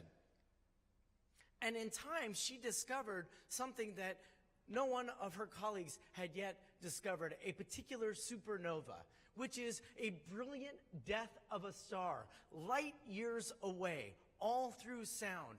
In one instant, this supernova produced more energy than our sun produces in 10 days, all with the power of sound. Without sight, she was listening. If only we could listen like this. Instead, we hear everything going on, sometimes too loudly. Nonstop information, nonstop communications, especially with each other. Information is zooming past us at infinite speeds. And what we're hearing in the midst of all this is a sound that, like, we used to hear. Remember? I mean, really, I'm starting to date myself. Remember when the phone used to connect to the internet back in the 1990s, back so long ago? There was that, like, discordant, screechy technological sound. Remember that? It's hard. It's hard to hear that for more than a few seconds, for sure. You know, you really only know that you're capable of listening when you escape to some remote mountain or some secluded beach on a distant island in the ocean. And there you can hear the sounds of nature, and you can listen to your soul once again. It's too hard to hear in the world around us. At best, we escape. Even better, it's Rosh Hashanah. And it's our chance to listen to the sounds of our heritage. There is a difference between seeing or hearing. The kind of listening that we are reminded to practice today takes us all the way back to the origins of our creation. So listen to the beginning of this story, with all its poetry and grandeur. In the beginning, the God of the Torah forms the void with words, "Let there be light." And light enters into the universe, and the light is defined as tov, good. After each moment of creative forces manifest, the accomplishment is deemed good, tov. Land is formed, tov. Vegetation sprouts forth, tov. Animals roam the earth, each according to its ability, tov. Tov is everywhere. And the crowning achievement of creation, the human being, is tov me'od, very good. The words tell a simple story, actually. Being is good, and the human being is very good. Now, as a story about us, it affirms that our very existence is exceedingly pleasing to the author of creation. We are glorious entities. We have divine capacity. We are very good. How surprising when you listen carefully that the story changes. God utters into creation that something is lo tov, not good, when the human being stands alone. Without a partner, the human being is incomplete. But it's more than a physical progenitor of the species. This loneliness is of divine concern. Lo tov heyot adam levado. The human being is not good alone. When you hear the story, you imagine that alone means that he doesn't have a human partner. Especially since in the next few verses, when you read, Eve is brought into the garden. But when we listen, though, we can imagine this loneliness is of a deeper and divine concern than simply solitude. What God finds imperfect in creation is a crisis of being. The human being that God creates is fearful and skeptical and doubting and despairing. That is what is defined as alone. Men and women were not expelled from paradise for eating the forbidden fruit, but they were expelled because their disobedience was born from doubt, from a doubtful existence. So even in a world with just one other human being, or in a world with 7.5 billion human beings, we can still feel totally alone. Earlier this year, it was stunning to learn that the people of England tried to address this problem in an entirely new way. In light of the increasing numbers of people who are isolated and marginalized from the public fora, they created a governmental position called a Minister of Loneliness. Loneliness of this magnitude, in the words of some, is a real diagnosable scourge. So they created a position where it is a person's sole responsibility to alleviate, to avert, to assuage the kinds of loneliness that people feel. Should we wonder for a moment if our legislators will do the same? There is uncertainty here. There is doubt here. And in what we're hearing, it's making us so lonely that we have to create positions for people to help us overcome our solitude. This is a joke that was once told by Rabbi Shoish on this very bima. Two Hasidim were talking, and one turns to the other and says, "You know, there are only two kinds of people in this world, the Jews and the non-Jews." And the second one nodded in agreement. "About the non-Jews, we don't even have to talk about." And among the Jews, the first says to the second, "There are the Hasidim and the non-Hasidim." The other nods in agreement. And the non-Hasidim why even discuss them? And you know that among the Hasidim, there are the Sadmar and the Lubavitch. And the second asks, Oi, why even talk about the Lubavitch? And you know that among the Hasidim, there are those that go to our yeshiva and go to the other yeshiva. And from that yeshiva, well, the students really don't know anything from nothing. And the second nods. And the people from our yeshiva, well, there really is you and me. And well, you know how little you know. In loneliness, we have a compulsion to divide the world. Dividing between us and them seems to resolve our uncertainty, but it has only driven us away from each other. That's why it's so easy for us to define they and them before we look at ourselves.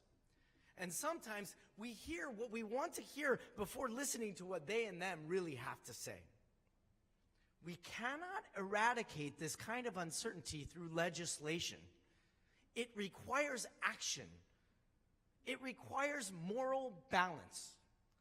In other words, the uncertainty we feel is not resolved by removing doubt at all, but it is only to be found in the truthful, confident wrestling with moral virtues. Our Torah has taught us that loneliness occurs when we lodge a wedge between us and humanity. Lo tov heyot adam levado. God doesn't want us to doubt, to stop listening, to be alone.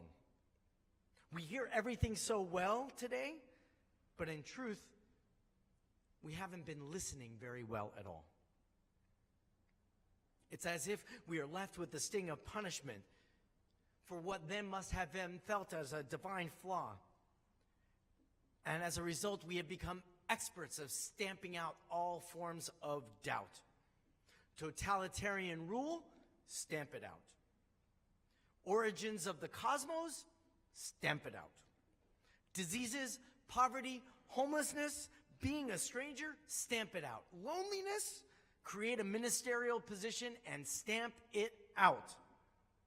It is as if we experience this sting of punishment once and we are obsessed to avoid it once again.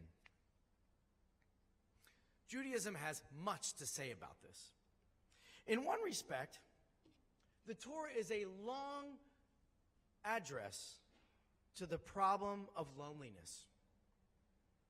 And so in the Torah, we find a second and equally compelling response, a call for faith, of discovering and trusting the goodness that lies within, in the face of isolation and despair. And we have heard this trusting voice before. We heard it not so long ago, in 1943. In 1943, the Second World War was raging on. The forces of good and evil were battling out on the fields in Europe.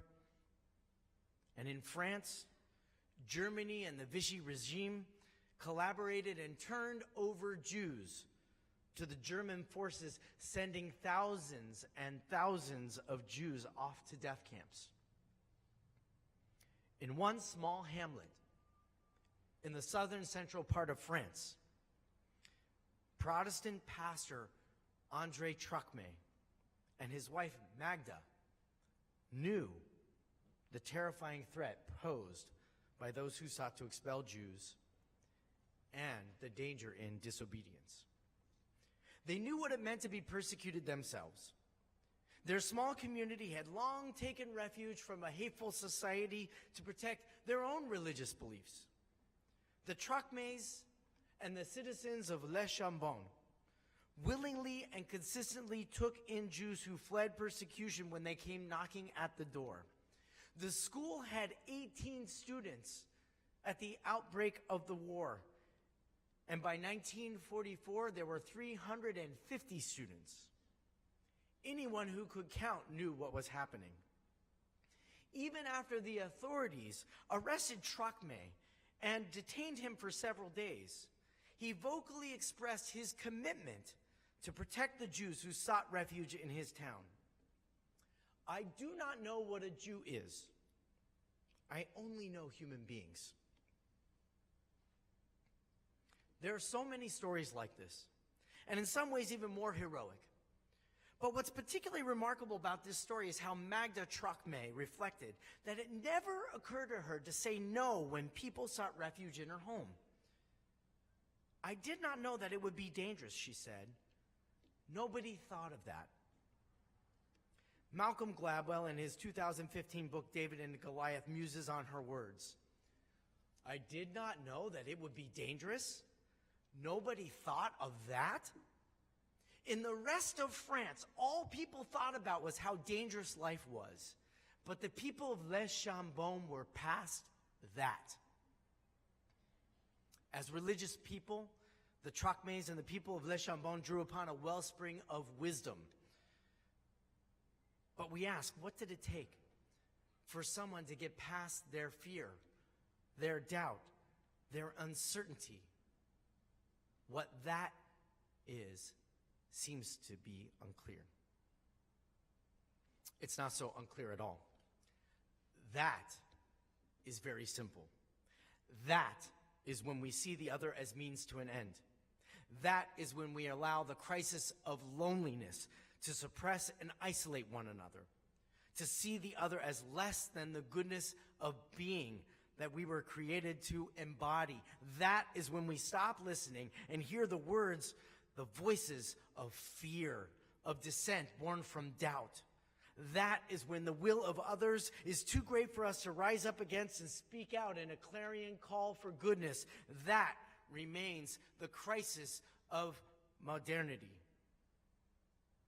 And yet, that also defines moral courage.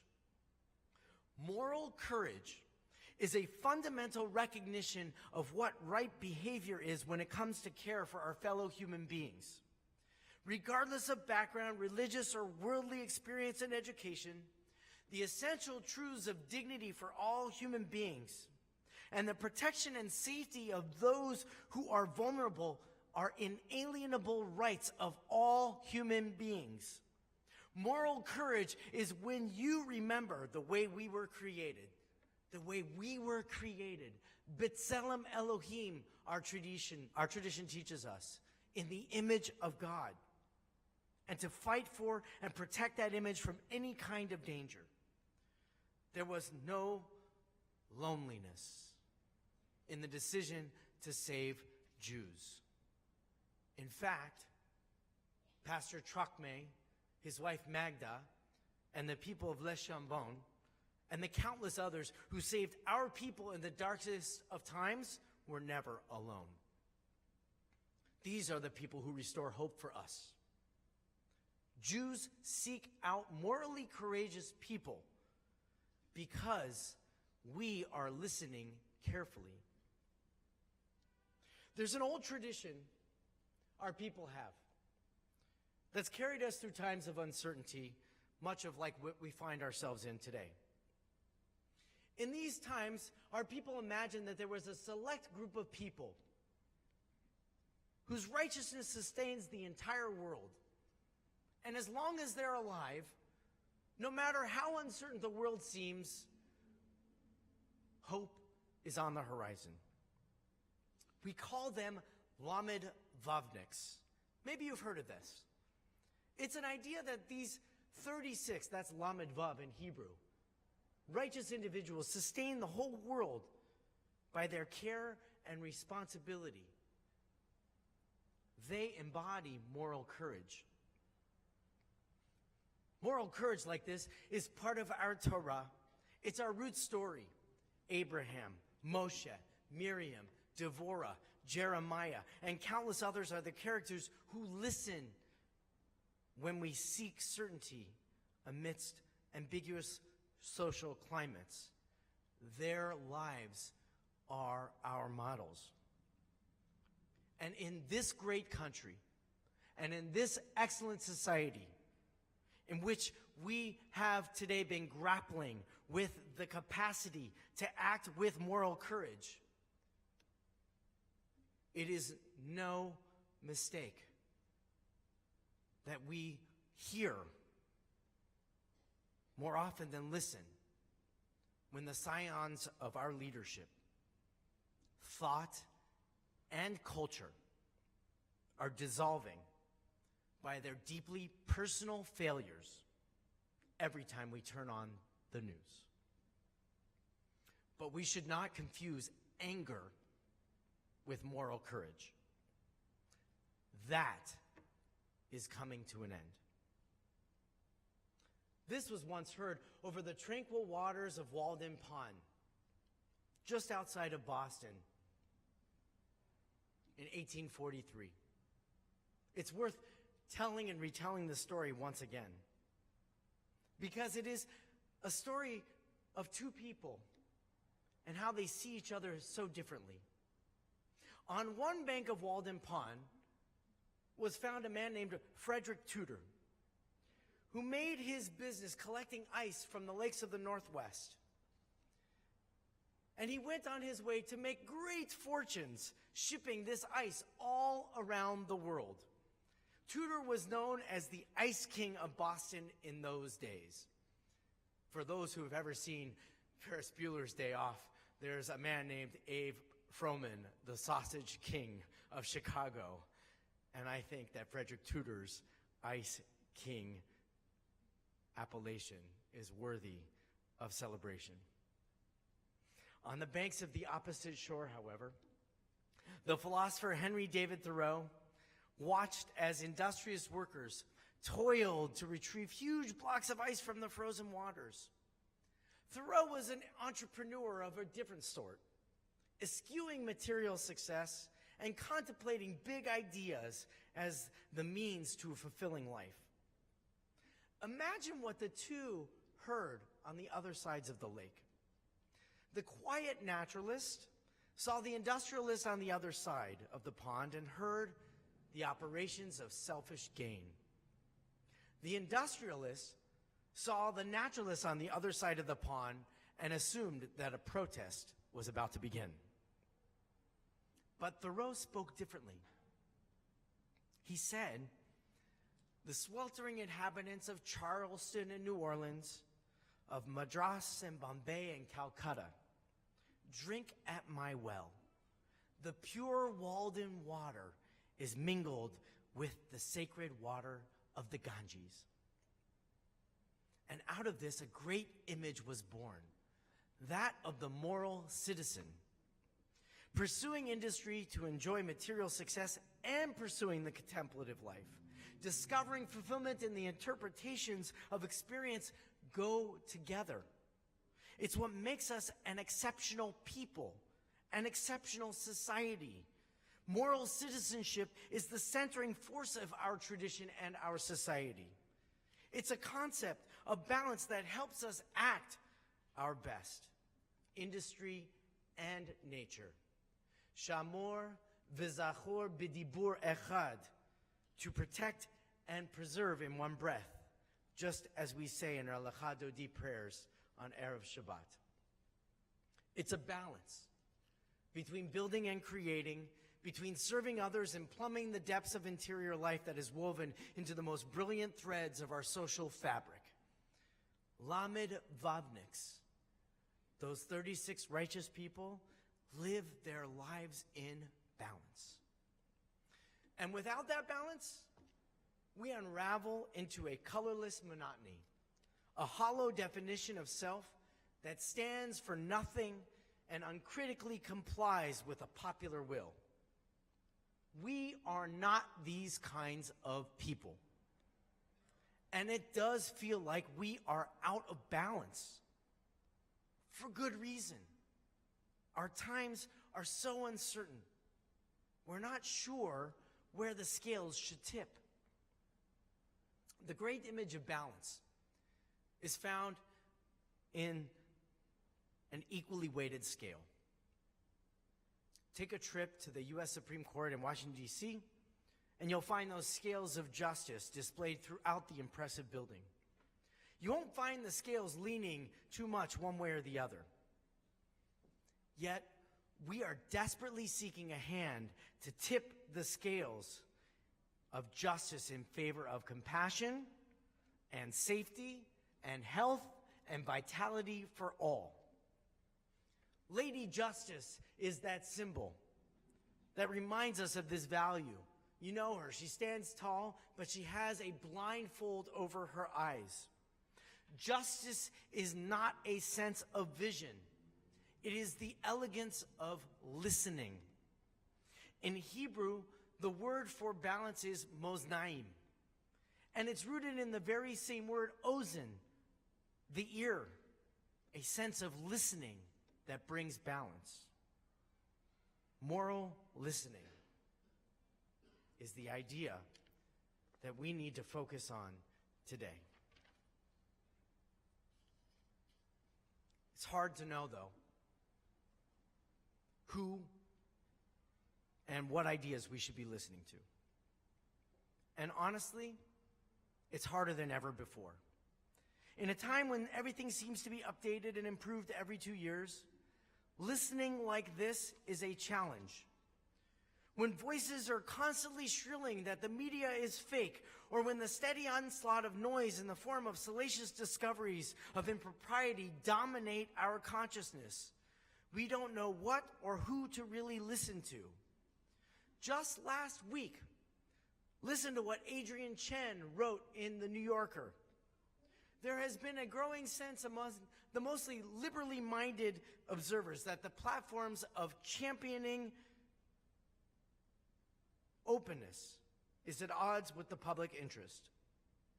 The image of the Arab Spring activists using Twitter to challenge oppressive dictators has been replaced in the public imagination by that of ISIS propagandists luring vulnerable Western teenagers to Syria via YouTube's and Facebook chats. The openness that was said to bring about a democratic revolution instead seems to have torn a hole in the social fabric. Our social fabric is torn by our uncertainty for what to listen to. This calls for this moral virtue of listening.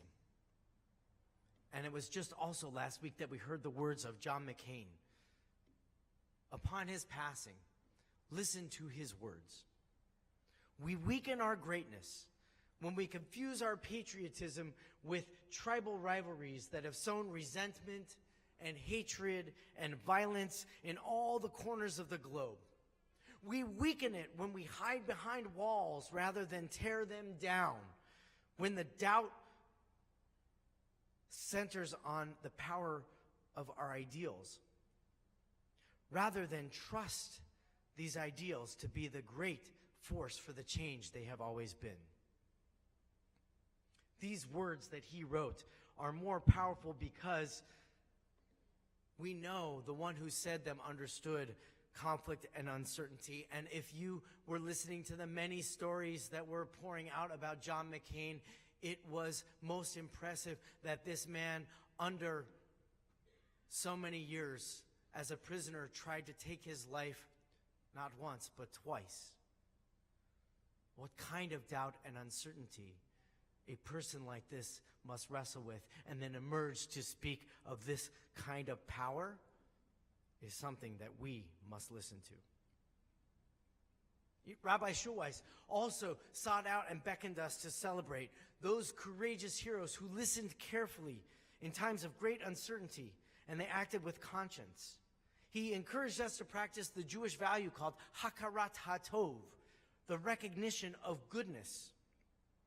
And he based this action on the deep listening of Jewish tradition. It's not the strong-willed expressions of moral courage, nor the witty eruditions of a moral citizen that compel us to practice hakarat hatov, or to recognize goodness.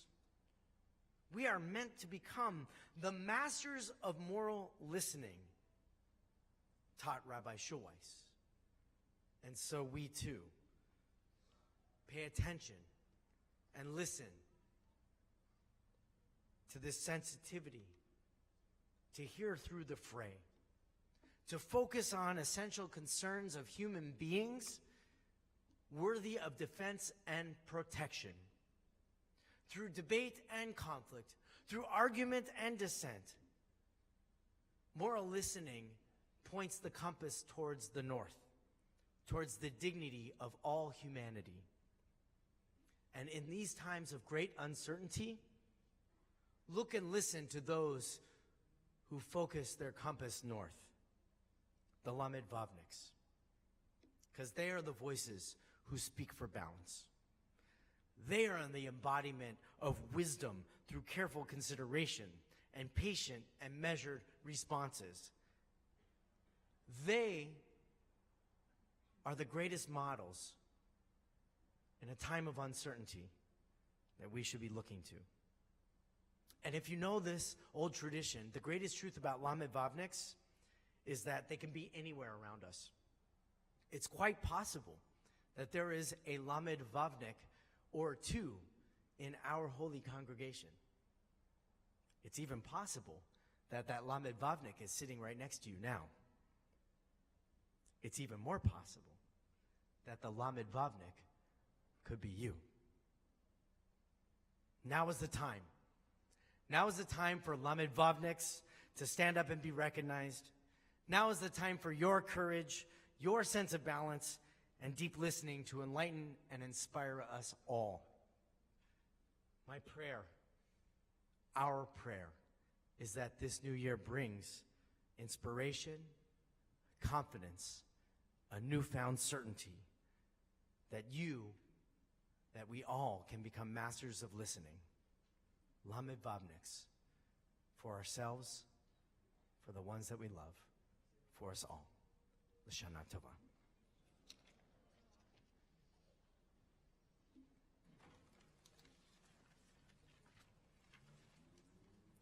Turn back in our machzors to page 330 as we near the conclusion of our Musaf Amida.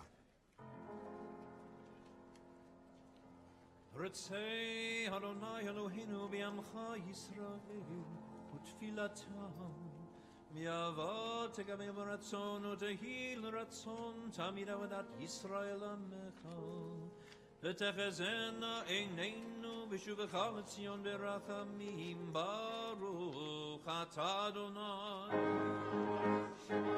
amachazir shkinato l'tzion odim anachnu lach she'atam Hatov ki lo chalu rachamecha v'hamrachim ki lo tamu chasadecha me'olam kivinu lach ve'al kolam yitbarach v'tromam shimcha malkeinu tamid le'olam va'ed Avinu malkeinu zechor rachamecha Ochvosh kasecha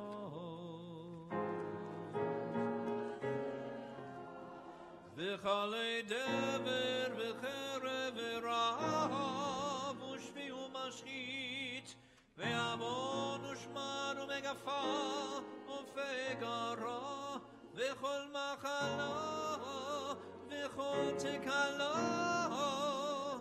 v'chol ketata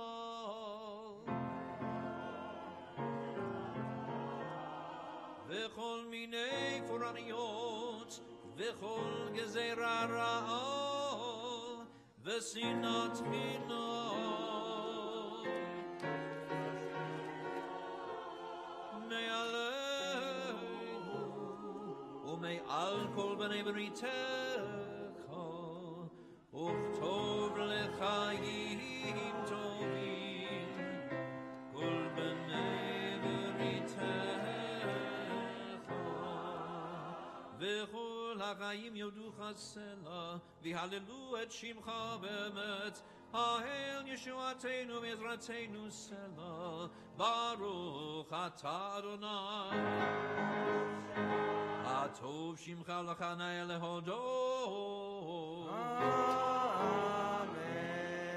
אלוהינו ואלוהי אבותינו, ברכנו בברכה המשולשת, בתורה הכתובה על ידי משה עבדך, המורה מפי אהרון ובניו כהנים, עם קדושך כאמור.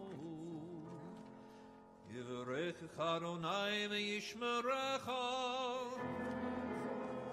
יאיר אדוני פניו אליך ויחונך, יישא אדוני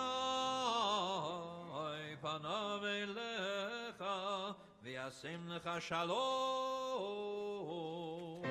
יהי רצון.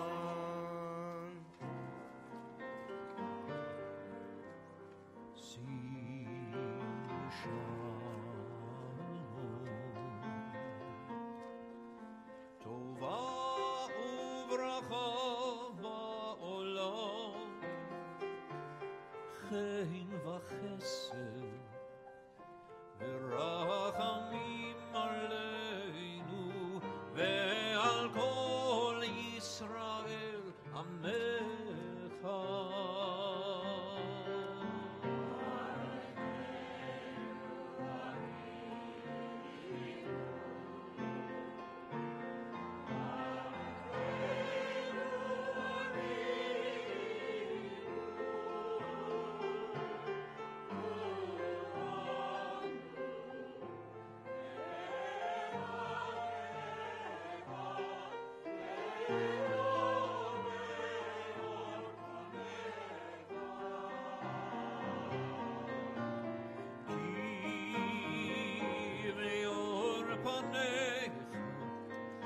נתת לנו אדוני אלוהינו תורת חיים ואהבת חסד וצדקה וברכה ורחמים וחיים ושלום.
We rise together as the ark doors are open, turning to page 336.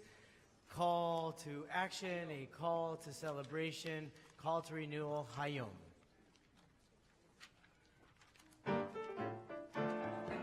Hayom,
Yom Kiddushenu Le'Tova.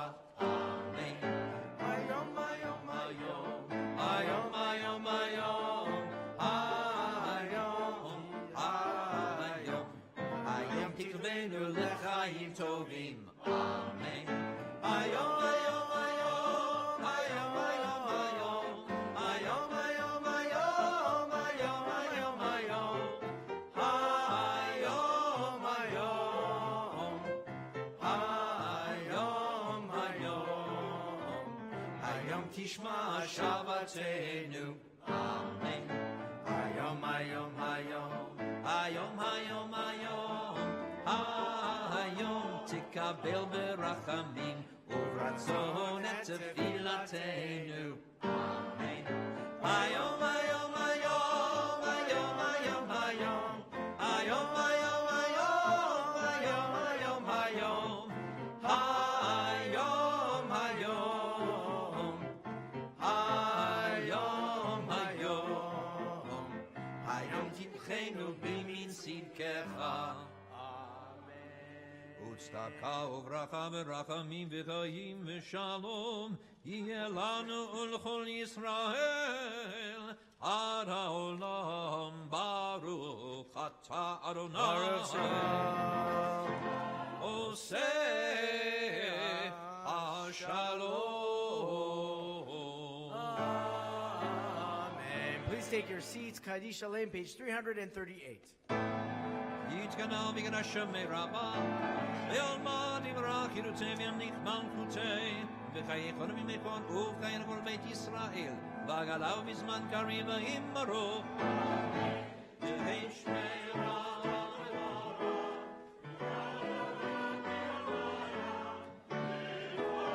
v'yitbarach v'yishtamach v'yitbar v'yitshma minasei v'yitadar v'yitzaleh v'yitzalal shemei Kedusha Ula ela mikol bir b'shirata tushbechera v'nechemata damira me'ama v'himmaro tikabel tzolor honu v'archon kol Yisrael kodam v'nemishmai v'himmaro Yehei shalom rabba min shemaya v'chayim aleinu mil kol Yisrael v'himmaro Oseh shalom bimroma Oyaseh shalom aleinu ve'al kol Yisrael Imru, amen. Yaseh shalom, shalom aleinu ve'al kol Yisrael. Yaseh shalom, shalom aleinu ve'al kol Yisrael. Yaseh shalom, shalom aleinu ve'al kol Yisrael. Yaseh shalom, shalom aleinu ve'al kol Yisrael. Yaseh shalom, shalom aleinu ve'al kol Yisrael.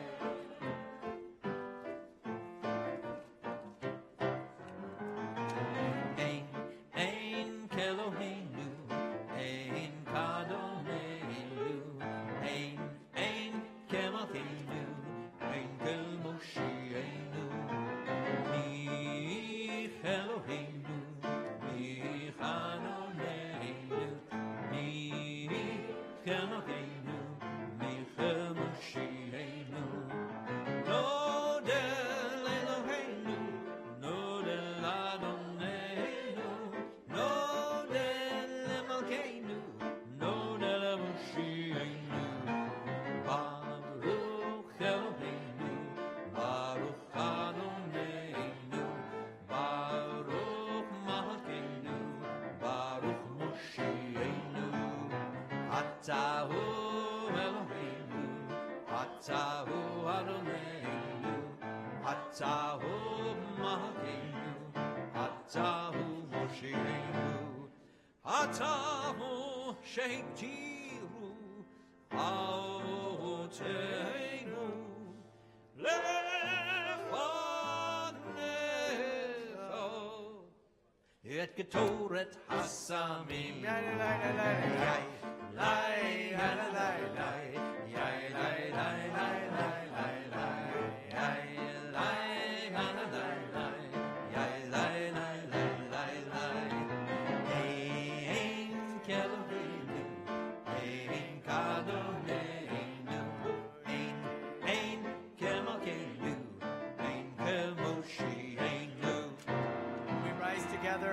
Aleinu, page 342. עלינו לשבח לאדון הכל, לתת גדולה ליוצר ראשית, שלא עשנו כגויי הארצות, ולא שמנו כמשפחות האדמה, שלא שם חלקנו כהם, וגורלנו ככל המונה.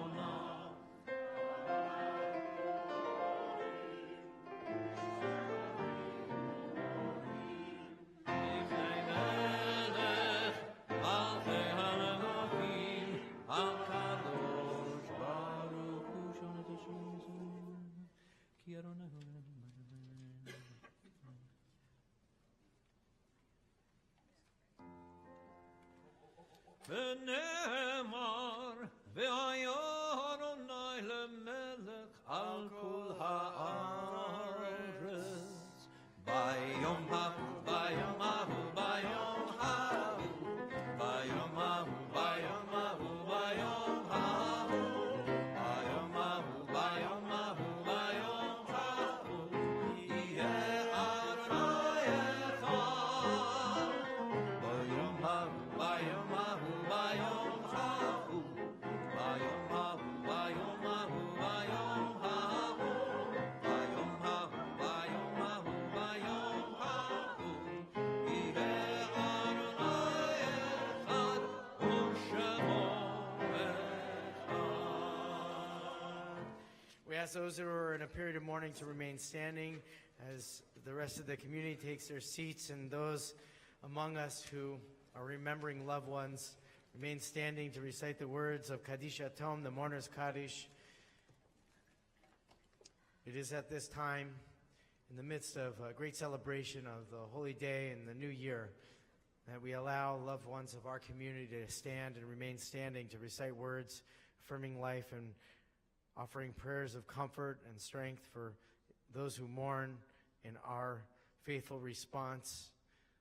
Those who mourn among us will find a sense of peace, a sense of wholeness, a sense of connection with those who've passed and with those they carry with them from this day forward. Page 346, Kaddish Yatom. Yitkadal v'yitkadash shemei Rabbah. Ve'alma divra hirutei v'yamlich malchutei b'chayechon v'yomechon v'chayei dechol beit Yisrael b'agala uvizman kariv imru amen.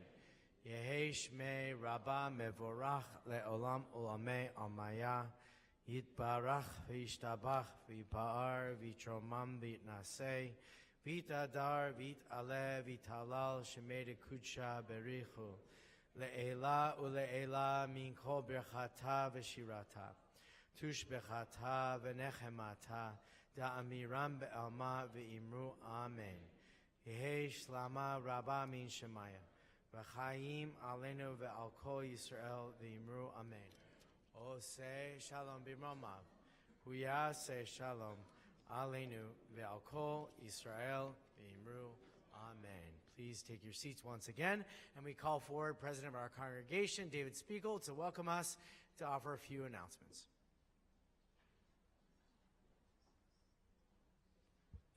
Shana Tova. First, I want to thank Rabbi Hoffman, Cantor Barron, musical director Chris Harden, the great VBS choir, the Shofar soloists, plural, Adam and Rusty, and our BEMA coordinators and floor coordinators who spent tireless time trying to track all of you down.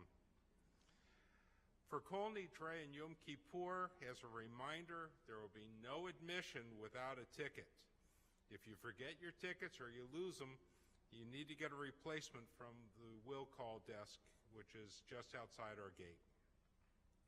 As you have heard and read, we really ask you to consider Uber and Lyft to get to the synagogue for Kol Nidre and Yom Kippur. Our parking is at a premium, so to speak. We have sent out discount codes for use. If you don't have it, please call the office in the next week and we'll be glad to give it to you again. The rideshare services are very convenient. They drop you off and pick you up right there, right at the entrance. Street parking is available, but we have fewer spaces in the office buildings. That's the reason for the request for Uber and Lyft. If you do use the office buildings, please take the ticket and get it stamped validated out at the usher's desk. Again, we'll be providing valet parking for members with valid disabled placards. The drop-off point is right near our security booth, and pickup is right across the street. Please keep in mind that there may be a long wait for the valet to bring your car around at peak times. Also, please remember to participate in our annual project pushcart to help those in need. We're collecting food for SOVA and new socks, t-shirts, and underwear for veterans. Collection stations are near the parking lot. Our information tables also have materials to register for organ donations this year. Please take these materials home and literally save a life by registering. The Tashlich service is later this afternoon at 4 o'clock at Balboa Lake, Anthony Bielenson Park. Tashlich is a wonderful service. Tashlich is BYOB, bring your own bread. And remember, bring your dog for Tashlich and have a bark mitzvah. There will be no 4 p.m. family service today on the second day of Rosh Hashanah, but there will be such a service on Yom Kippur next week. We'll have regular daily Mincha and Mariv service tonight at 6 o'clock in Weiner Chapel. On behalf of the officers, board of directors, and staff, Shana Tova.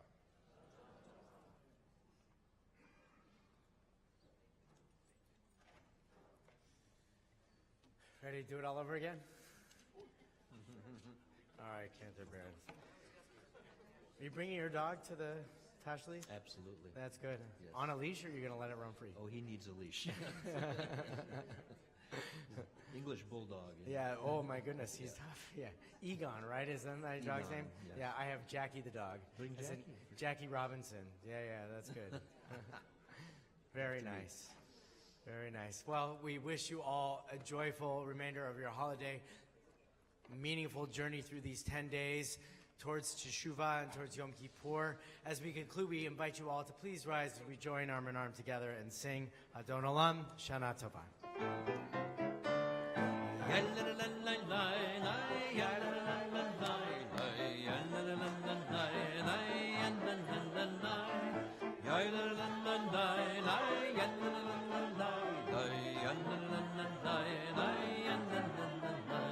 Adon Olam asher malach b'terem kol yitzir nivra li'et nasa b'chepso kol asay melech shemo nikra ve'acharei kichlot hakol levado yimloch nora ve'ohaya ve'ohove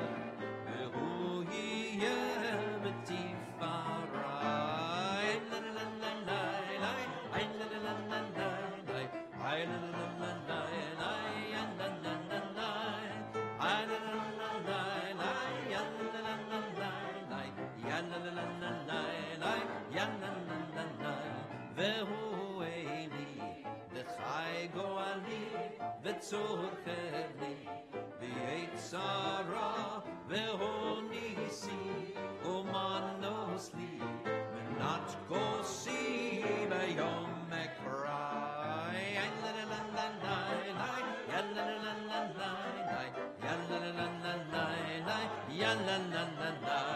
beyado. If you insist. Beyado afkid ruchi be'eti sham ve'yahira ve'im ruchi gevi'ati Adonai li